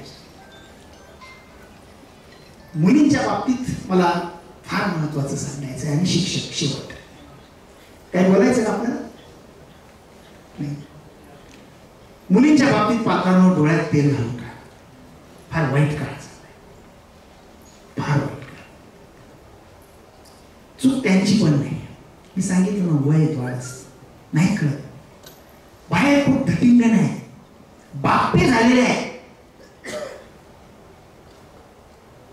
पण मनात घाण साठलेली आहे. सावज येण्यासाठी टपून बसलेले आहे. एजंटगिरी वाढलेली आहे. मुलींना जाळ्यात ओढण्याची नाना प्रकारचे. अहो एक ताटभर पंचपक्वान्नांसाठी काही मुली आहारी जाताना डोळ्यानं पाहतोय. गाड्या घोड्या आणि 4 व्हीलर मध्ये फिरतायत म्हणजे काय ते जाहीर नाही. ते सावज घेरण्यासाठी बसले. त्यांच्या नादी नका लागू. आत आल्यानंतर आम्ही आहोत पण बाहेर काय तुम्हाला जपायचंय बाळांनो. आई वडिलांचा विश्वास जो आहे त्याला तडा नाही जाऊ द्यायचा. कारण हे सगळे मोहमयी वातावरणात तुम्हाला जाळ्यात ओढण्यासाठी टपून बसलेले हिंस्र शॉपद आहे. हा तुमची छेड झाली, तुम्हाला त्रास दिला, तुमचा विरोध आहे, आम्ही त्याही बाबतीत सहकार्य.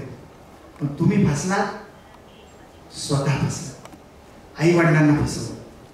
आणि हे वय ना कळत वय, काही समजत नाही आहे. म्हणून मुलींना, माझ्या बहिणींना माझं नम्र निवेदन आहे, तुमचे हे 2 वर्ष फार महत्वाचे. तुम्ही आता वाचलात ना, तुम्ही जिंकलात. आता फसलात ना, तुम्ही हारलात. आणि म्हणून हे 2 वर्ष सांभाळा. अपडाऊन करणाऱ्या मुलींनी सांभाळायचं आहे. म्हणजे घरापासून इथं येईपर्यंत आणि इथून घरी जाईपर्यंत अजिबात मोहाच्या आहारी जायचं नाही. अजिबात कुणाच्या दादागिरीला जुमानायचं नाही. तुम्ही तेजस्विनी आहात, तुम्ही तेजस्विनी आहात. कायदा तुमच्या पाठीशी सक्षम आहे, एवढी काही मोगलाई माजलेली नाही. आणि आमच्याकडे इंटरनल कंप्लायन्स कमिटी आहे, अँटी रॅगिंग कमिटी आहे, सेक्शुअल हॅरॅसमेंट कमिटी आहे. मॅडम लोक त्या कमिट्या पाहतात. तुम्ही प्रायव्हेटमध्ये त्यांना भेटा. आणि आमच्यातला एखादा शिक्षक तसं काही करत असेल, अजिबात घाबरायचं नाही, कुणालाच भेटायचं नाही. प्राचार्यांचे दरवाजे तुमच्यासाठी उघडे.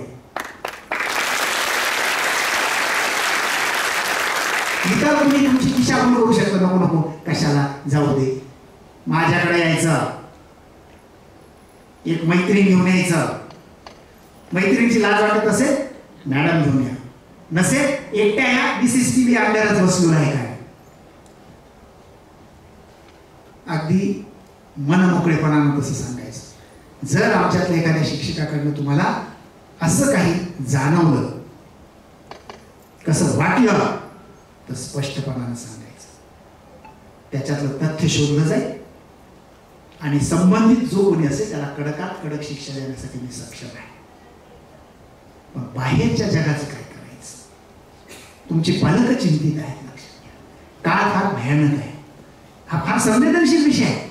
म्हणून तुम्हाला माझं एक कळकळीचं निवेदन आहे, कळकळीची विनंती आहे. एक तुमचा मोठा भाऊ म्हणून तुम्हाला मी सांगतो, हे 2 वर्ष सांभाळा.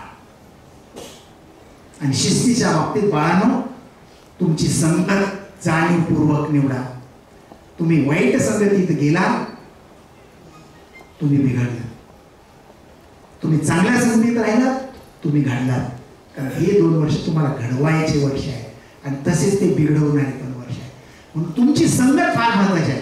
कोणता मित्र आपण निवडलेला आहे तो चांगला आहे का, व्यसनी आहे का, टुकार आहे का, तर मित्र पहा. कारण आतापर्यंत 90% केसेस ह्या फक्त आणि फक्त संगतीमुळे घडलेल्या आहेत आणि बिघडलेल्या आहेत. म्हणून मित्र जाणीवपूर्वक डोळे उघडे ठेवून निवडायचे आहे. टुकार म्हणा मित्राची बात निवडायची नाही, अजिबात नाही. एवढे 2 वर्ष सांभाळा फक्त तुम्ही, एवढे 2 वर्ष सांभाळा. पालक तुमच्या हातीवरून मिरवणूक काढतील, साखर वाटतील, पण हे 2 वर्ष सांभाळा. म्हणजे हे माझं काम आहे सांगायचं. शेवटी त्याचं प्रत्यक्षात रूपांतर करायचं काम तुमचं आहे. आणि पालकांनी या बाबतीमध्ये थोडासा कानोसा ठेवायचा. किमान एकदा दिवसातून रात्री म्हणा, सकाळी एकदा, काय बाबा आज काय काय झालं, काय शिकलास तू, बरं चाललंय ना, कोण तुझे मित्र, किमान मित्र कोण आहेत हे तरी माहिती करून घ्या, मैत्रिणी कोण आहेत ते तरी माहिती करून घ्या. तर बाहेर काही एजंट्स, मुली सुद्धा आहेत, एजंट्स जाळ्या उडून येणार आहेत. ही वस्तुस्थिती आहे आणि ती नाकारू शकत नाही आपण. त्याच्यामुळे अनेक घटना घडत आहेत या महाराष्ट्रामध्ये, खूप प्रमाण वाढलेलं आहे. खरं तर त्या शिकण्यापेक्षा, घडण्यापेक्षा, करिअरपेक्षा हाच प्रश्न फार मोठा आहे आमच्या पुढे. मी गेली 4 वर्ष त्याच्यावर काम करतोय, तरीही अपयश आहे. मग अपयश आहे, वेदना होतात. कशी ही लहान लहान बालक आहारी जातात कळत नाही. अवतीभोवती पहा काय चाललंय. ज्यावेळी आम्ही रस्त्यानं जातो, तोंडाला ते बांधलेलं कुणाच्या तरी 4 व्हीलर किंवा 2 व्हीलरवर एखादी मुलगी ज्यावेळी जाताना दिसते एखाद्या नको त्या ठिकाणी, काय करणार रस्त्यावर जाऊन आडवावं असं वाटतं, 2 थोबाडी देवायचं वाटतं, करू काही शिकत नाही. ती स्वतःच्या मनानं चाललेली असते, कळत नसतं ते. फार विषय हा फार गंभीर आहे आणि याचा मला इतका तिटकारा आहे नेमका की बस. आणि तेच कधी कधी डोळ्यानं म्हणजे रस्त्यावर पाहायला मिळतं तेव्हा त्रास होतो डोळ्यात. म्हणून बाळांनो, जर मला एवढा त्रास तुम्हाला पाहिल्यानंतर होत असेल, तुमच्या आई वडिलांच्या मनाला किती इंगळ्या चालत असते. म्हणून सांभाळा स्वतः. 10वी पर्यंत काय काहीकडनं काही चुकलं असेल द्या सोडून. एक आयुष्यातला ऍक्सिडेंट समजा, विसरून जा. नव्या उमेदीनं, नव्या दमानं, नव्या पर्वाला सुरुवात करा. पण त्याच्या परत माग त्या गोष्टीच्या लागायचं. मला काय माहित नाही का, मी शिक्षण प्रक्रियेत काम करणारा माणूस आहे गेली 30 वर्ष. 5वी 7वीच्या वयापासूनच्या मुला मुलींच्या गोष्टी मी पाहतो, ऐकतोय. काहींकडनं होतात त्या चुका, नको त्या वयात, नको त्या नाकळत, ते आता सोडा सर. आणि ही 2 वर्ष स्वतःसाठी आता खर्च करा. तुमच्या पालकांची कॉलर टाईट झाली पाहिजे. माझी मुलगी मी नोएडाला बिनधास्त पाठवली. मला अनेक नातेवाईक म्हटले, तुम्ही एवढ्या लांब पाठवतात, UP आहे, फार डेंजर आहे, तिकडचे लोक असे आहेत. म्हटलं माझा माझ्या मुलीवर विश्वास आहे. आजही माझी मुलगी आता स्वतःच्या पायावर उभी आहे. तिचं एकच असतं, पप्पा माझ्यासाठी जो मुलगा निवडणार तो तुम्ही निवडणार. फक्त माझ्या 3 अटी आहेत. तुम्ही बिनधास्त राहायचंय, अजिबात काळजी करू नका. आणि माझ्या मागे लागलेलं काय सांगायचं ते मी सांगते. आणि तिनं एका फार गडगडीच्या श्रीमंत घरातला मुलगा जो मागे लागला त्याला सांगितलं, तुझ्या बापाच्या कमाईवर तू जगतोय, तुझी कमाई दाखव, मग मला ऑफर दे. ते माझ्या पुढीनं एका उद्योगपतीच्या कोणाला दिलेलं उत्तर आहे. स्वतःच्या पुढीच्या बाबतीत कोणता बाप हे सांगत नाही, मी तुमच्यासाठी सांगतोय. म्हणून बाळांनो, हे हुरड भुके जे असतात ना रस्त्यावर फिरणारे, यांच्या नादी लागू नका. आणि या बाबतीमध्ये तुम्ही जिंकला तर मी पण जिंकल्या सारखाच आहे. शेवटी जाता जाता एकच, तुम्हाला जे काही त्रास असेल अजिबात त्रयस्थ बाहेरच्या व्यक्तीकडे तक्रार करू नका. लोक परिस्थितीचा गैरफायदा घेणारे खूप आहे. काहींना कॉलेजची ही शिस्त आवडलेली नसते, कधीतरी शिक्षा झालेली असते, कधीतरी मनासारखं झालेलं नसतं, डूब धरून बसलेले असतात. आणि मग असं काही आपल्याकडे आलं की त्याचं ते भांडवल करून राजकारण करतात. त्यांचा उद्देश तुम्हाला न्याय मिळवून देणं नसतोच. आता अमुक शिक्षक किंवा कॉलेज सापडले, आता याचं भेट तुम्हाला त्रास आहे, मी बसलो, मी सांगितलं ना, तक्रारीचं निवारण होईल, गुन्हेगाराला शिक्षा होईल, 100% होईल. पण फार तर तुम्ही आई वडिलांच्या कानावर घालून माझ्यापर्यंत, तुम्हाला जर शाश्वती नसेल ना, आपल्याला इथं न्याय नाही मिळणार, तिथं नाही मिळणार. माझे दरवाजे मी सांगितलं, प्राचार्यांचे दरवाजे सतार उघडे आहेत या संदर्भात. म्हणून सगळ्यात शेवटी शिस्तीवर आलो, कारण सगळ्या यशाचं रहस्य शेवटी शिस्तीत आहे.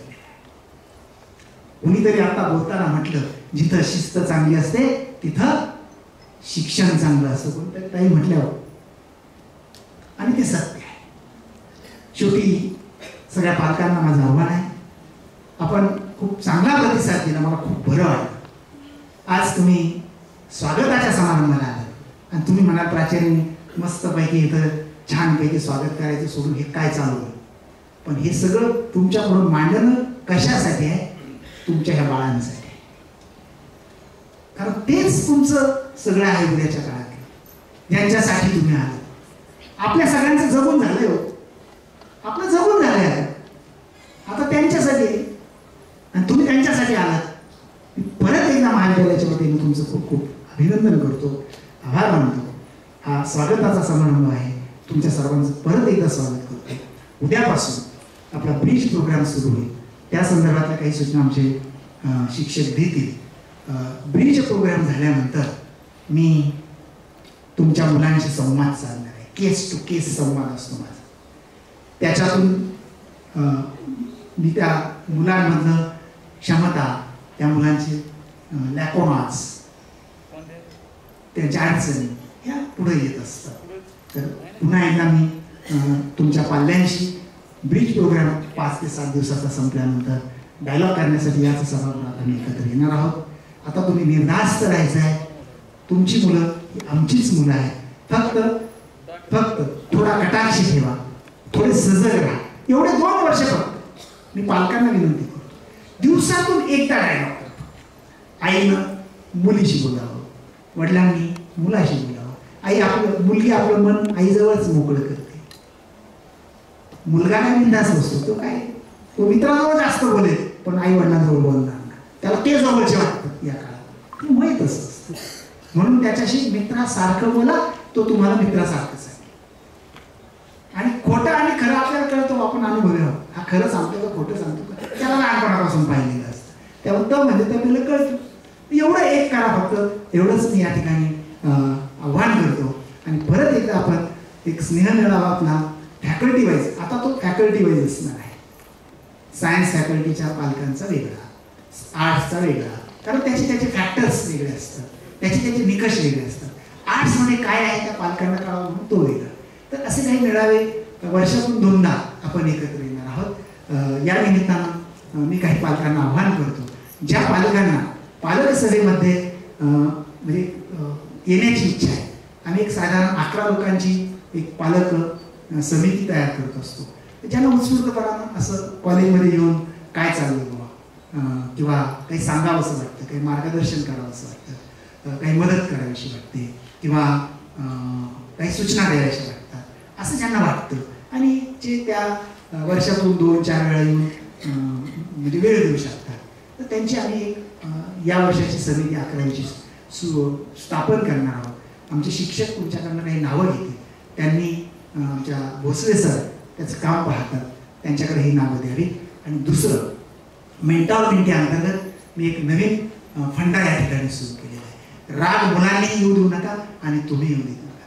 जी 30 मुलं त्या शिक्षकाला दिलेली असतात की त्या शिक्षकानं त्या 30 मुलांचं पालकत्व घ्यायचं असतं आणि कॉलेजच्या संबंधात जे जे काही आहे ते त्या 30 मुलांशी त्यांना शेअर करायचं असतं. त्याचा एक ग्रुप केलेला असेल आणि त्याचा ग्रुप फॉर ओनली ॲडमिन तो शिक्षक असेल. पण मी मागच्या वर्षी सगळ्या शिक्षकांना सांगितलं की शिक्षकाबरोबरच त्याचे 30 पालक पण त्याच्यात घ्या, पालकाला पण कळू द्या. कारण मला एका विद्यार्थ्याचा अनुभव असा आला, त्यांना आपल्या पालकालाच फसवलं. नाही कॉलेजने नोटीसच टाकली नाही म्हणे परीक्षा फॉर्म भरवायची. त्याचा परीक्षा फॉर्म भरायचा राहिला. परीक्षा फॉर्म भरल्यानंतर तो नापास झाला. नाही परीक्षेला जा म्हणजे हे झालं आणि मग तक्रार करायला आला, आम्हाला सांगितलं नाही. ॲक्च्युली खरं तर ती जबाबदारी मुलांची असते. एक नोटीस लावली जाते किंवा ग्रुप असे टाकली जाते ते त्यानं त्याचं पाहायचं असतं, त्यानं त्याचं पाहायचं असतं. इतर ठिकाणची परिस्थिती आहे, इथं तसं नाही. इथं केस टू केस काम केलं जातं आणि मग आपण एवढं सगळं पुढं करतो त्याचं महत्त्व म्हणजे मूल्यच कमी होतं की काय असं वाटतं. आणि बाहेर म्हणजे MIT वगैरे मी तिकडं पाहतो प्रायव्हेट याच्यात, यायचं तर ये, घ्यायचं तर घे, जायचं तर जा, काय घेणं नाही देणं नाही. इथं तसं नाही. आणि मग त्याचे पालक आले ताण करे, असं झालं, त्याचं वर्ष वाया गेलं, तुमच्यामुळं झालं, तुमच्या कॉलेजमुळं झालं. म्हटलं थांबा, कोल्ड संबंधित शिक्षकांना म्हणून घेतलं. म्हटलं यांची तक्रार आहे. ते म्हणतात नाही माझे 30 मुलं आहेत, मी नोटीस टाकलेली आहे. म्हटलं बरं, आपण दुसरा टप्पा असतो, नोटीस टाकून फॉर्म भरल्यानंतर जी राहिलेली मुलं आहेत त्यांना फोन करायचे असतात. म्हणजे केले, आणलं रेकॉर्ड आणा, रेकॉर्ड घेऊन आले. कारण त्यांना मी सांगितलेलं आहे फोन केल्याचं स्क्रीनशॉट काढून ठेवायची. मला पुरावे लागतात, मी पुराव्याशिवाय पुढे जात नाही. त्या गेल्या मॅडम वही घेऊन आले आपलं फाईल आणि हे 3 फोन झालेले आहेत. अरे बाळा तू फॉर्म भरायचं राहिलंस, फॉर्म भर, हे व्यवस्थित. तू खोटं सांगतो, तो तोंडावर पडला आहे वडिलांच्या. मग म्हटलं काय झालं, तो म्हटला की बाबा मला वेळ नाही आला, फॉर्म भरायला वेळ नाही, असं तो म्हटला. कधी कधी आपली मुलं सुद्धा खोटं सांगतात आणि माझ्याकडे प्रत्येक गोष्टीला मी बऱ्यापैकी असा एक सपोर्ट ठेवलेला असतो की असं झालं आणि त्याच्याच दिवशी बरं मी भर मीटिंगमध्ये शिक्षक झालो की तुमच्यामुळे एका विद्यार्थ्याचं नुकसान झालं, पालकाचा फोन आला, ते उद्या येत आहे, मला पुरावे पाहिजे. तुम्ही फोन केला होता की नाही, का त्यानं फॉर्म भरला नाही, कशामुळे त्याचा फॉर्म राहिला, कशामुळे त्याचं वर्ष वाया गेलं. आणि दुसऱ्या दिवशी पालक आल्यावर मी ते सगळा डायलॉग झाला. म्हणजे या ठिकाणी इतक्या काळजीपूर्वक सगळं पालकत्व शिक्षक निभावतात. आता या वर्षी आम्ही काय केलं, त्या 30 मुलांचे 30 पालक त्या ग्रुपमध्ये असतात. पण त्यांना पण कळेल कॉलेजमध्ये काय चाललंय बाबा, खरंच चाललंय का नाही चाललंय, का हा सांगतो ते खोटं आहे किंवा बाहेरचं कोणीतरी आपलं अफवा पसरवतो ते खरं आहे. रिकामे उद्योग नसताना खूप आहेत बाहेर अफवा पसरवतात, ते कधीतरी आपल्याला काहीतरी खोटं सांगतात. आपल्याला वाटतं खरंच ना, अरे आपली पोरग तिथे शिकतो, पोरगी काढून घ्या, असंही कधी कधी घडतं. त्याच्यापेक्षा पालकच ग्रुपमध्ये टाकायला त्यांना कळेल खरं काय खोटं काय, काय चालतं काय वाईट. त्यांना वाटलं की अरे खरंच तिथं हे असं आहे, मला पण असं सुचलं सांगावं. म्हणजे पालकत्व तिहेरी पालकत्व, एक तुम्ही पालक म्हणू ना, एक या महाविद्यालयाचं पालकत्व असलेलं मी आहेच आणि तो शिक्षक त्याच्याकडे ती 30 मुलं दिलेली असतात. तर ही आमची मेंटॉरमेंट अत्यंत प्रभावी अशा पद्धतीची योजना आहे. मायक्रो लेवलवर आम्ही हे सगळं करतो आहोत.